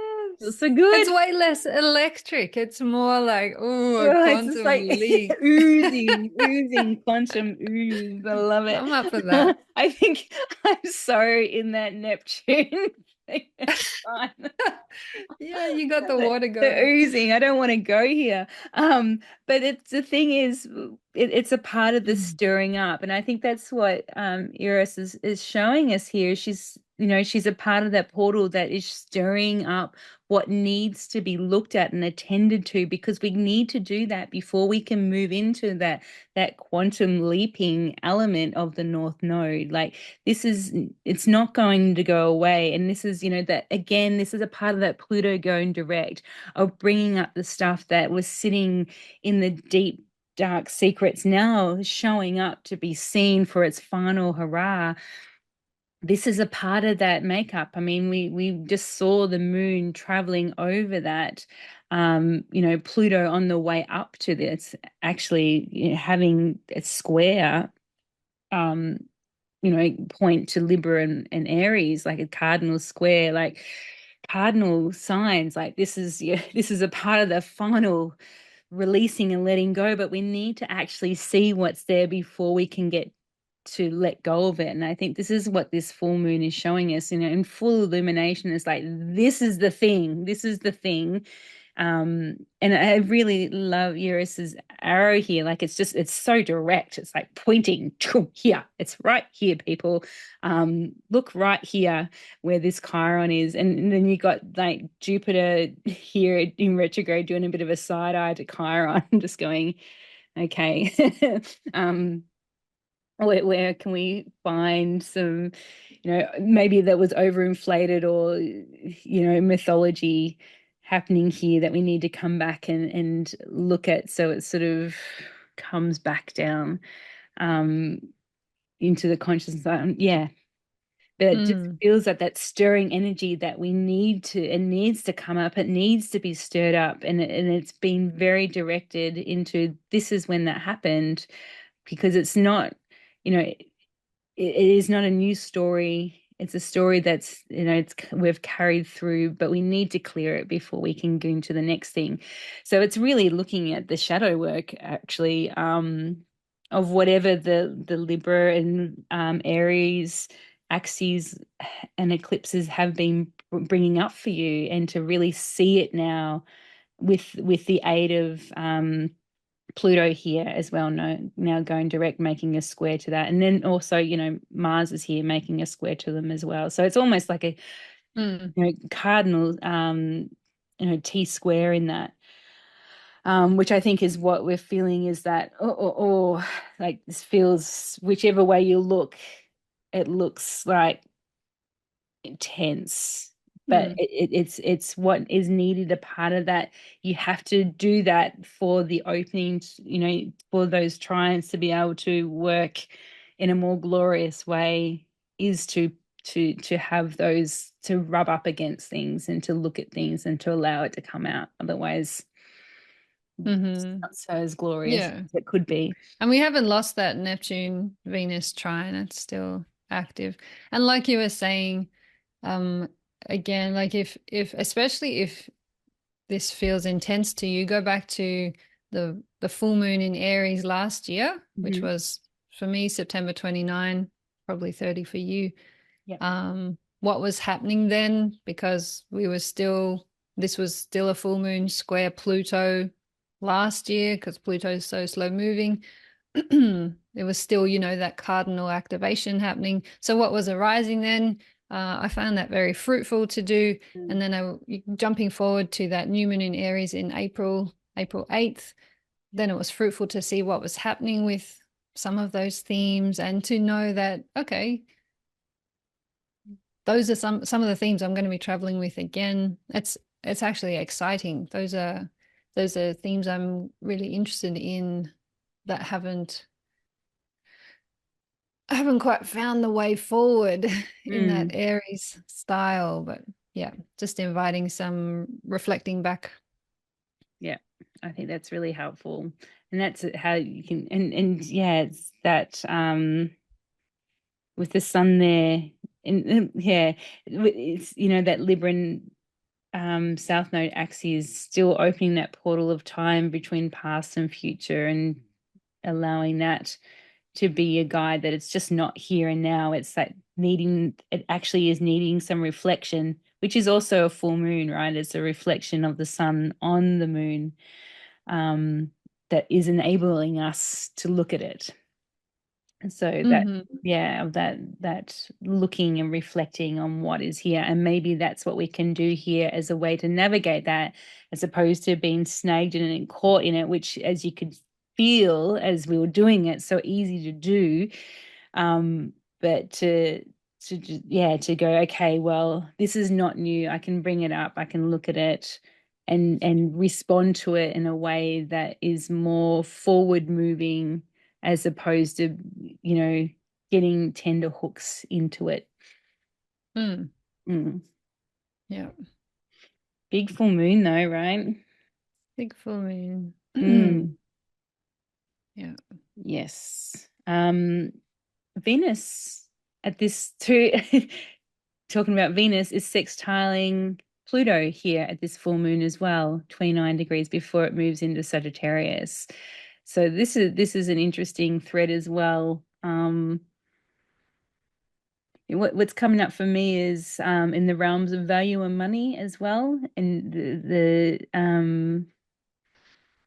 yeah, I don't know why. I think that Venus, coming up from the underworld, and she's got, yeah, she's just like, she's got now that what was the dank sort of sea, mermaid with all the things, is now coming out, and she's starting to clear herself off as she's coming up. But now what the muck is starting to move away from the diamonds a little bit, and that glimmer from those depths, you can start to see the sparkles of gold of what she's holding. But not in full, like it's still pretty mucky, but she's brought it up to the surface now, and she's starting to transmute it and to start to move it into those, for more and everyone to see in that transpersonal way that Sagittarius can bring. But she had to do that, go into those more social and relationship dankness coming up. So look, there is that's the word, dank. It's not skanky. Dank. No, it's the dank. Yeah. I like skanky though. I like that word, skanky. That's I'm part Skanky Bogan, dank. so skanky's a familiar word. I'm good Bogan lineage. Too right. Yeah. Dad was a hot rod driver. Oh yeah. Like serious Bogan lineage. Love it. Okay. All right. So our next chart that we're going to move on to is the 23rd, Wednesday the 23rd, and I'll get that. So, okay, so for some reason they've got two charts there. All right, let's bring it up and have a look. In between all this, so after the full moon, we have, so straight off the back of the full moon, on Friday the 18th, we have Venus enters Sagittarius. Venus and Sagittarius, I quite like the feel of that. Like she's taking her journey from the underworld up until, the higher reaches of Sagittarius, and maybe bring some a bit more play and fun to what has been quite an intense journey. Especially around that full moon. So, but the quincunx energy again, the sun quincunx Uranus and Neptune, and Venus trying the nodes in those few days after this. But Wednesday the 23rd, sun squares Pluto, but we also have the sun entering Scorpio, so the start of Scorpio season, so sort of following Venus's track and Mercury's track. But here, this is really nice. This is another water Grand Trine. So again, what we spoke about at the beginning is like after these, before and after these intense sort of stirring up of chaotic energy, we have these beautiful grand water trines between that Scorpio, Pisces, and Cancer areas of your chart. This time we have Mercury at 14 degrees Scorpio, trining Saturn at 13 degrees Pisces, and which is trining the moon in its home sign in Cancer. I love this very, very much. In actual fact, I would say this is probably one of my my most favorite aspects of the whole month afterwards. It's like we've done all that big stirring up, and Mm. it's like, oh wow, now we can just sort of, it's like maybe some big intense healing was happening under the full moon with everything Hmm. coming up. And it's like Yep. now we can sort of relax and go, I think everything's going to be okay. It's all going to be okay for this moment. Hmm. I mean, it So doesn't. this would be another day to listen out for what are the messages coming through this Grand Trine energy. Mm, Like if you just wanted to track three things this month, the three Grand Trines, the 5th of October was the first day, then the 23rd of October is the second one. yeah. I'd love to hear in the comments your experience of these water grand trines and what was bringing up Yeah, for it'd be everyone. fascinating. Yeah, so fascinating. I just feel really calm by it. Just like, and now that also now, I'm getting that sense. yeah, Eh? it's like, oh, that's better. Like, it's like, yeah. And then now Venus has moved out to Sagittarius, which, I Sagittarius stallion over here. So it's just like, yay, it's playtime. It's good fun. This is the day I Hmm. leave for wilderness solo, actually. That's so funny. Um, so that feels like a really nice balm after the chaotic Aries full moon. Um, yeah, it feels like a relief, actually. That we're on our way. Hmm. Something's shifted and we're able to settle in to something different now. And also the sun moving away from all the things that were happening in the South Node as well with in Libra.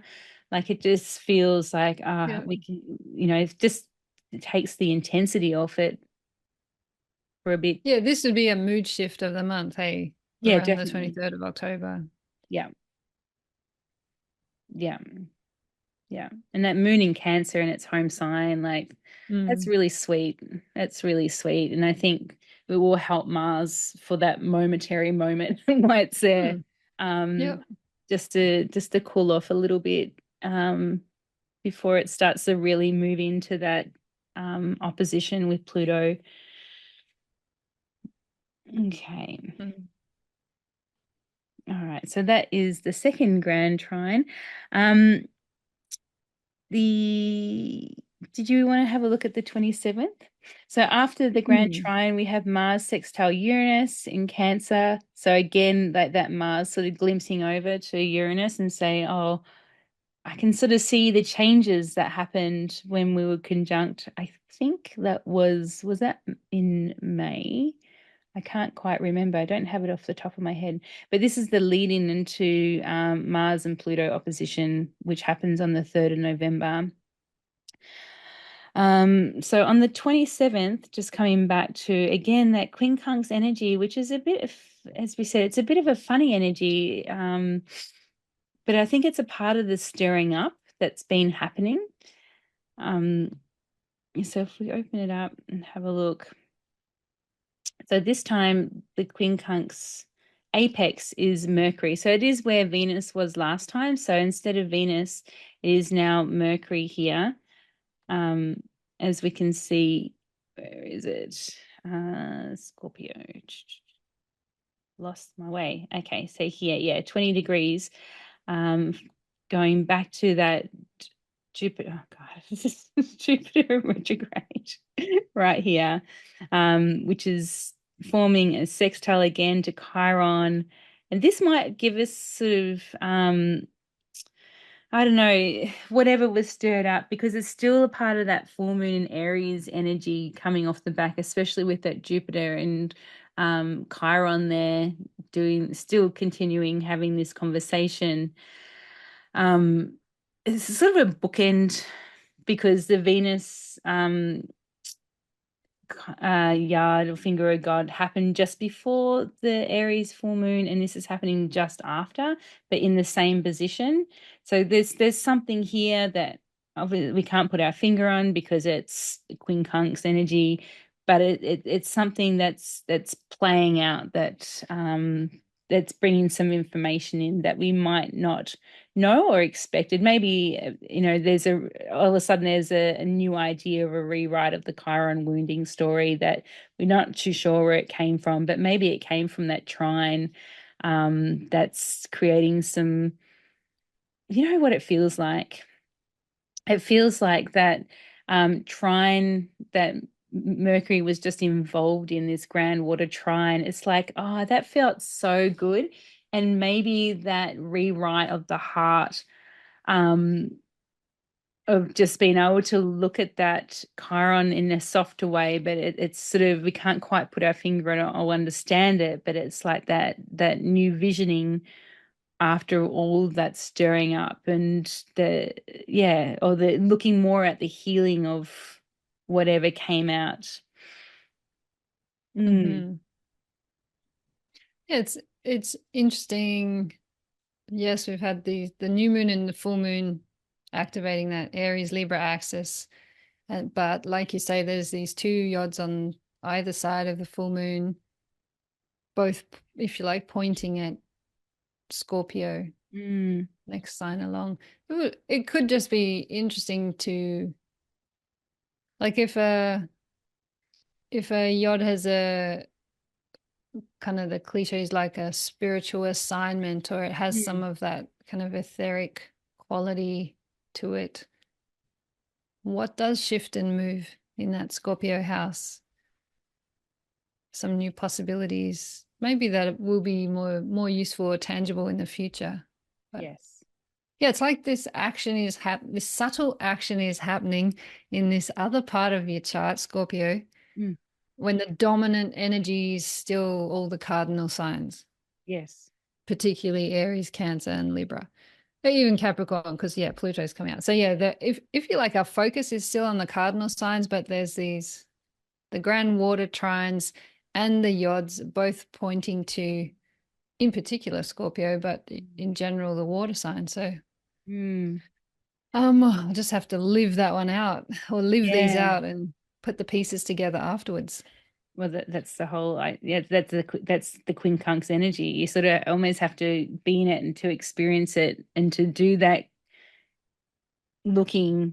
sideways or The over your twist, shoulder to you be able to called see it. it. Yeah, it's like Learning how to do the twist. learning how to do the twist and maybe moving your body in a way that's you're not used to. Like for example, I've just been to the my therapist today and moving my shoulder back. I think I've spoken about my shoulder before about protecting, and it's moving in a way that it hasn't moved in a really long time because of the manipulation of the muscles that are unseen. I can't see them. They're deep within, and I don't even know what muscles, but I'm able to move it differently than what I have. Um, Mm. so, it's just really interesting, but I didn't even know that was a thing until that happened, sort of thing. So this is exactly what Mm. we're saying, that we're not really going to understand it until we get to it. But it's something that I think to really watch out for on either side of the full moon of these yards of finger of gods, and especially watch the Scorpio area of your chart. And I'm already thinking of it's hitting my fifth house of what's happening with the kids and what's happening with my creative processes and just watching what is birthing in this realm during this time. Mm. It's intriguing. Mm. We won't know Mm-hmm. until we get there, is the energy. But it's there. Mm-hmm. Something is significant to, I think, because it's happening quite frequently over the month. I think it's something to pay attention to. I like that description of a yard as a spiritual assignment, which is how they're usually described as spiritual assignments. Yeah, and just that's the cliche again. I haven't road tested that languaging in my own life. So it'll be, Mm. I don't know, I sometimes get tired of all the astro jargon and I just Yeah. need to ground it in, my own experience. So Yes. if, yeah, just a nod. I hear you if you're feeling any of that right now. All right. And the last chart that we have is the 30th of the 31st, sorry, the 31st of October. And this is a Mars opposite Uranus. So Mars, this is really, where is it? No, I can't be. What have I got here? Pluto. Pluto, Hmm. yes. Was it Mars opposite Pluto? Yes, Yeah. Mars opposite Pluto here. How, for some reason, I've got the wrong, oh, Mercury opposite Uranus. That's what I was looking at. Ugh, not Mars. Yeah, Mars. So Mars opposite Pluto, but also what we're having also here is Mercury opposite Uranus. Now, this happens a lot. So, because Mercury moves around the chart really, really frequently. But this has been quite significant for those viewers of the Sentient Sky podcast because we've been tracking it. But also during Mercury's retrograde, um, there was a lot of squares. So Mercury retrograde in Leo earlier this year. Uh, it done 3 squares to Uranus, and it's an interesting thing to look at here when Mercury is opposite Uranus, is a review in what has been and what those squares were about. And this is the full illumination of that. It's an opposition to be able to see what exactly was happening then. So the conjunction happened on the 31st of May. So that's when Mars and Uranus came together in Taurus.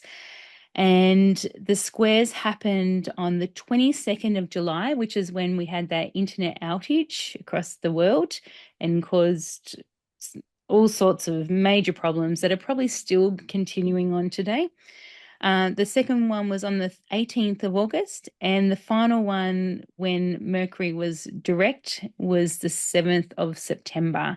So here we are, a few months later, in this full illumination of whatever that was about. So again, some homework to when this comes up, to have a bit of a think about what is being shown up for you in the areas of Taurus and again Scorpio here. So this is really interesting. Scorpio's come up a fair bit in this reading. For I really think to watch the Scorpio area of your chart. Hmm. Focus on that. If you're going to focus on one thing, focus on Scorpio in this whole month and watch what Hmm. happens, because it's getting pinged a lot. Yeah, in a subtle kind of way. Yeah.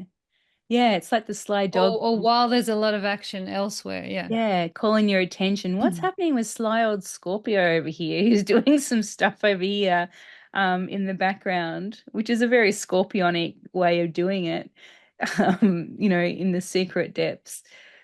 But Yeah, that's another way to say it. What's going on in the depths while all this stuff is all this churn at the surface, especially in relationship.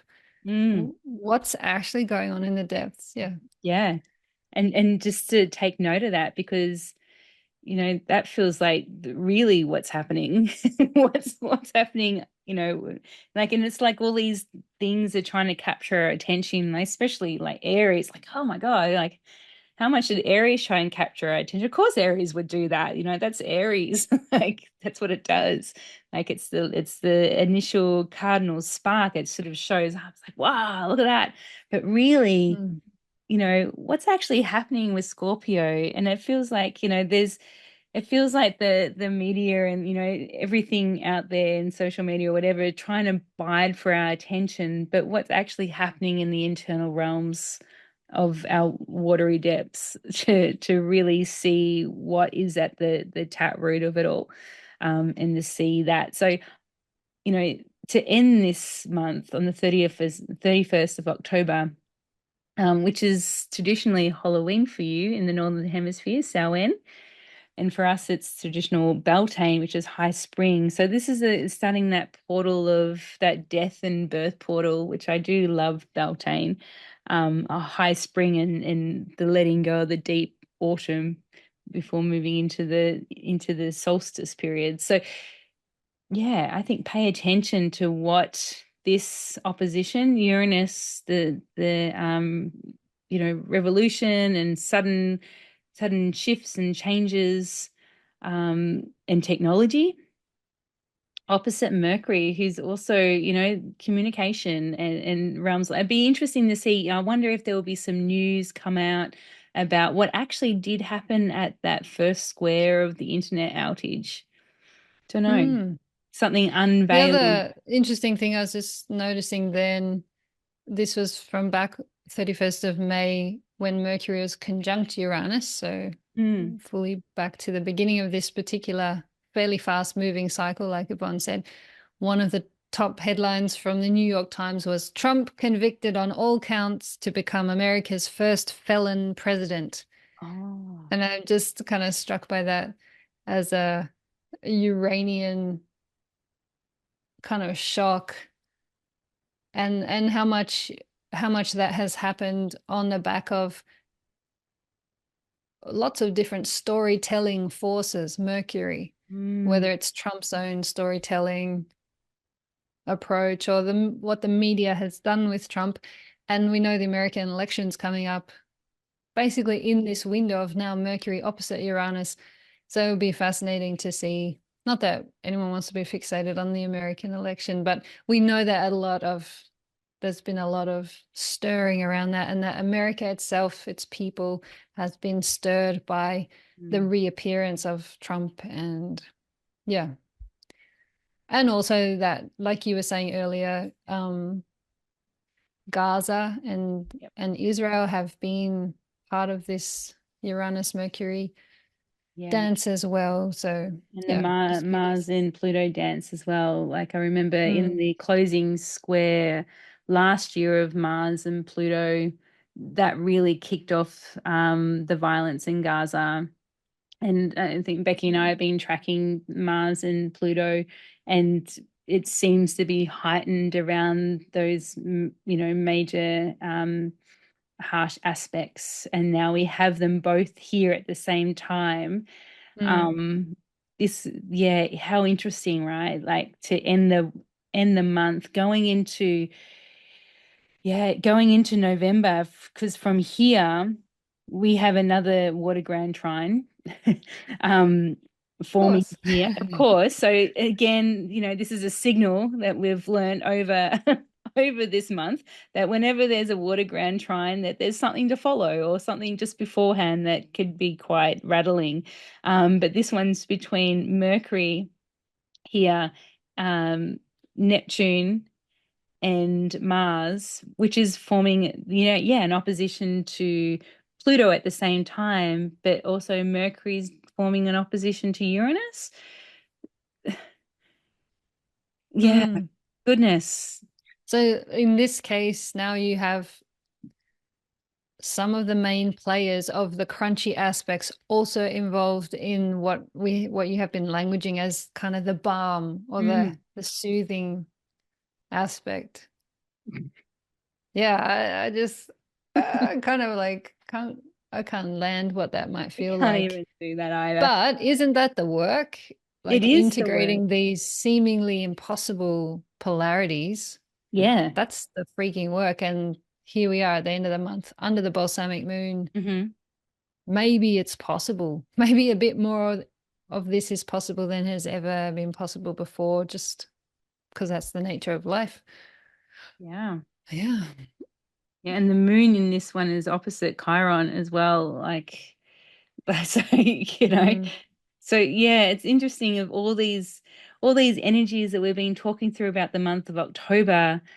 We've been journeying them different, at different days and different aspects, these the harmonious ones and the more gritty ones, to end the month where all of them are present at once in the Pretty lead up much. in the lead up to the Scorpio new moon. Like, Yes, in of which in obviously is happening in terrain that has received a significant workover, Yeah. subtle workover, throughout October. And then we have a new moon in it, in what hopefully is really fertile ground. Well, exactly. Yeah. And I think this is why we kept on saying, pay attention to what's happening in these water signs, pay attention. And then how it was just distilled to just look at Scorpio because Mm, we're drawn to mm, Scorpio because there's a Scorpio new moon happening like on the 2nd of November. So a couple of days after this, like this is the lead into, yeah, that Scorpio new moon. So this is the letting go, the final piece or the final what you said, the dissemination and the balsamic point of the whole month when we first started out with the Libra new moon eclipse. hmm Like, here we are, everything Yeah. coming together at once. And it's in that new Scorpio cycle that Yeah. Pluto will go direct into Aquarius, never to come back in our lifetime. And all that newness just starts rippling out kind of for good, Oh, for permanent change, I'm trying to say. yes. So we're really living the last full lunar cycle of how it has been. Mm. And the new moon that's coming is we really start walking the new path as Pluto enters Aquarius. Oh my Yeah, God. That's what was happening the whole time. I didn't realize that. I didn't realize this was what this final. It's last. just so amazing to end up with a chart like this, and none of this was coming out when we were talking No, beforehand. we had to journey it. Yes, some of the Grand Trine stuff, but to sit here now, seeing the interaction, just that final interaction, yes, it's like, wow. Oh, Jesus. Was Wow. that was a big journey. And I didn't even Has such a realize. sense of finishing and culmination. Yeah, it really is. And yeah, this is the last lunar cycle of Mars in Capricorn. Pluto, yeah. Oh, Pluto. Yeah, that's Yes. Pluto. Oh God, Mars. Pluto in I know Capricorn. Yeah. we all knew what you meant. Yeah, thank you. It is 1:26 a.m. Yes, Yeah. exactly. We need to tap Oh, out but I'm soon. just in awe of this chart. I'm just like, how did we get here? Like, Yes, and I think it's that's maybe what the feeling might be is like, how did we even get here after that month? Like, it just hmm, feels like a month that twists and turns and openings and whoa, crunchiness and whoa, gliding and then not gliding. Like, it's just like, this is what I mean, that chaotic energy, but all revert to just the chaos and the calm just to come together at once the last moment. yeah, the chaos and the calm coming together at the last moment. What's I'm that? writing that down, mate. The chaos and the calm. When it looks like it's never going to happen, it actually does happen. Oh my gosh. And yes, look to Scorpio Look to Scorpio. Yeah. for some of that newness. I'll write Not that to in the mention show Aquarius. notes. So when it looks, what did I say? When it looks, Chaos and the calm coming together at the last moment. And sorry, I didn't land the bit when when it looks I lost it already. yeah, when it looks like it's not. Oh, At least you recorded this. You can oh go yeah, back that's and good. I listen. did we're recording this. No need to stress. Exactly. I go back and listen to it. Amazing. It's amazing. So here we are, the 31st of October, with the coming together of all the aspects that we've just spoken about, all in one chart, right before this Scorpio new moon, coming up in November. Scorpio new moon, as I mentioned, which will have that Mars and Pluto opposition, as well as this Mercury and you like this pretty much is almost the chart for the new moon. Mercury will move into Sagittarius, which is where it will begin to slow down and station retrograde at 22 degrees on the 26th of November. It will enter its shadow zone at 6 degrees, so quite early on in the month. Mars will move into Leo, and that is also starting to slow down in preparation for its retrograde in December. Venus will move into Capricorn as Pluto moves out into Aquarius. So that is going to be really interesting to watch that. Venus having done all this big work, and leading the way, like it's leading the way with Mercury and the Sun behind it. But Venus has been doing some big work with the South Node and things like that. And now it's coming into the place just as Pluto's moving out for good. So that's an interesting energy of this Venus maybe bringing some heart, some balm into that Capricorn areas of your chart that's had such a massive workout. Saturn will station direct as well. So we start to see these outer planets now stationing direct and starting to turn around and go forward as the more personal ones do their retrograde thing. And the Sun will move into Sagittarius, but I do have it in like capital letters here. Pluto in Aquarius, homework due the 20th of November, the 20th of November. So actually, say the 19th. So it's not late, because once it's you can't really do this late, because then it's into a new cycle. Yeah, it's always different doing it in retrospect, isn't it? Yeah. Different when you're kind of in it. Yeah. Yeah, we got a month to keep marinating. Yes. That's it. That's it. That's it for the month of October. If you're still listening, I thank you so much for journeying that epic month with us. It's really interesting, because what we do in these monthly readings is really get a pulse, energetic pulse on what is happening. And that was pretty big, that was pretty big. And that's an interesting thing to take note of, because as I said, we experience the transits as we're journeying through them, and sometimes we got lost in that, and sometimes it was smooth sailing, and sometimes it was very chaotic and a lot going on. But I think that's just the nature of October. Coming back to what we were saying, stirring up the deep, the final releasings, chaotic unveilings, but deep trusting in the unseen realms, and knowing that spiritual support and emotional holding is there, but the overall it's calling for that mindfulness and just to navigate that, which is what I feel like we had to do during that recording. Yeah, it was a beautiful flow, feeling, sensory flow through the month. And like I said, I loved last time having that experience and then going into the month with that awareness. So I'm looking forward to that again. Excellent. Well, we'd love to hear back and share with us your experience.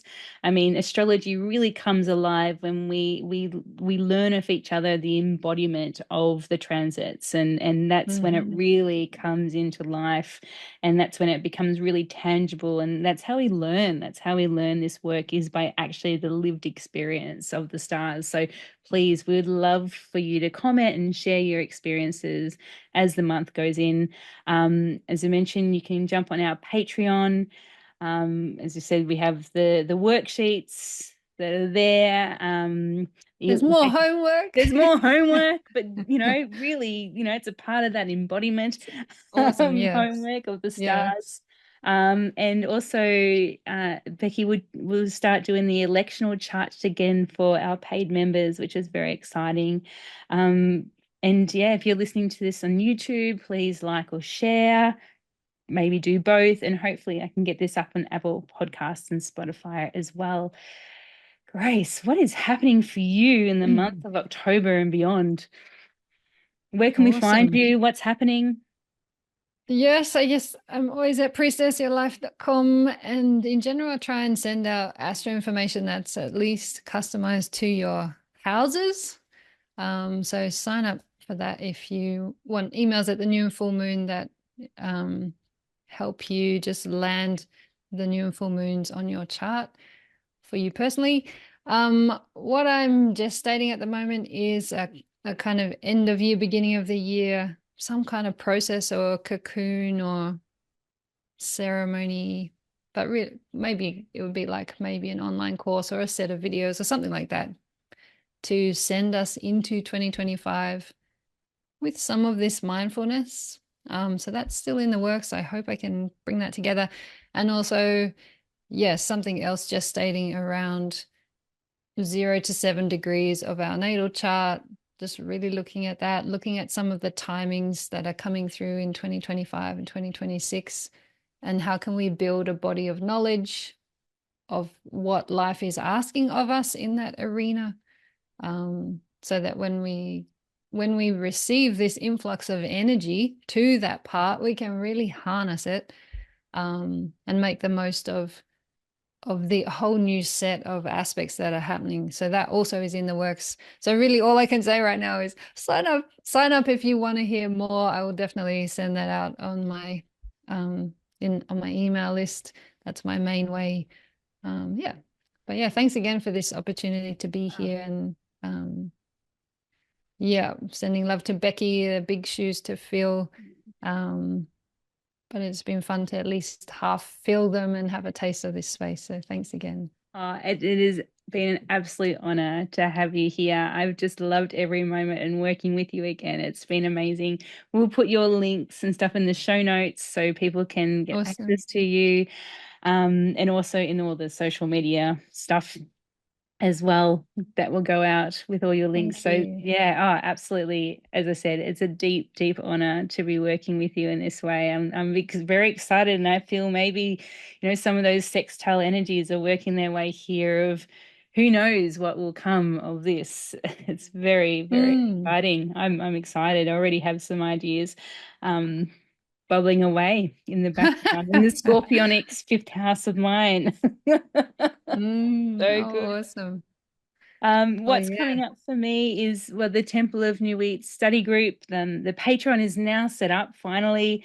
I'm very excited to share that group. It's very powerful. We journey the transits together. It's like almost like a live feed to each other in a very beautiful group, and we do our lunar prayers, and yeah, it's a beautiful, fun group to be a part of. So you can look at that at the Patreon, Temple of New Wheat.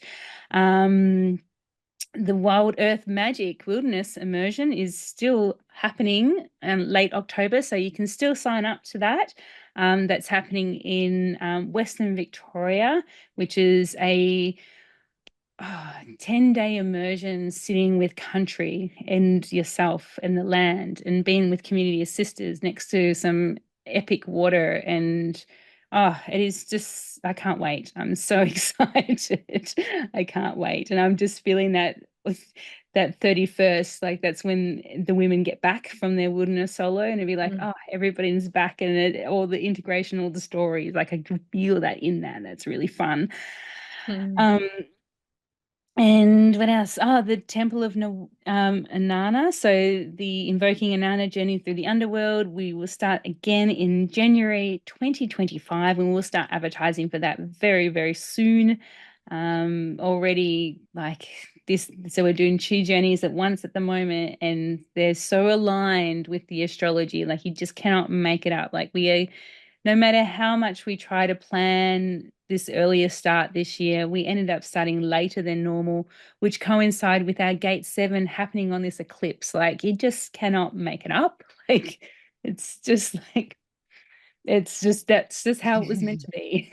Mm. When you start to see that kind of magic happening, you know you're onto something good. So that is happening January 25. You can also work with me on one-on-one. You do astrology readings too, don't you, Grace? Mm. One-on-one. Yep. Yep. So yeah, it's doing that and holistic counseling sessions as well. Thank you. What an honor. Been amazing. What a rich dive. Thank you. Yes, my pleasure. Skanky mermaids and all. Yeah, attacking mermaids and all. It all came out. Of course, it has to all come out in this October. Go gentle this month, and we look forward to seeing you for November. So much love. Take care. Bye.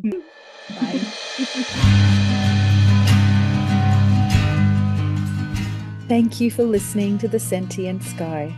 Follow us on Patreon at www.patreon.com/thesentientsky for episode updates, our contact info, events and offerings, and to connect with us and our co-created community. Thank you so much to each and every patron for their support and presence within that community. Deep gratitude to our ancestors, guides, and to the green world of the earth and the cosmic sky. May we ever be acting in service to the highest good of all beings. We pay our deepest respect to the First Nations people and to the elders past, present and emerging, to the Wadawurrung and the Jurjur Wadawurrung country people. We give great thanks to the continuing connection to the land, sky, sea and their communities. We also like to express our deepest of gratitudes to our own ancestors and to the land, sea and sky of their origins. Both of us would like to thank our teachers, families, friends and communities that support us and inspire us in this cosmic work. Especially big love to our beautiful children for whom this is ultimately for. Great thanks to my brother Daniel Van Horsen for allowing us to use his original music, whom you can find on Facebook for details on his offerings as a session musician and sound engineer. Until next time, see you soon. Bye. Thank you. Much love. Bye.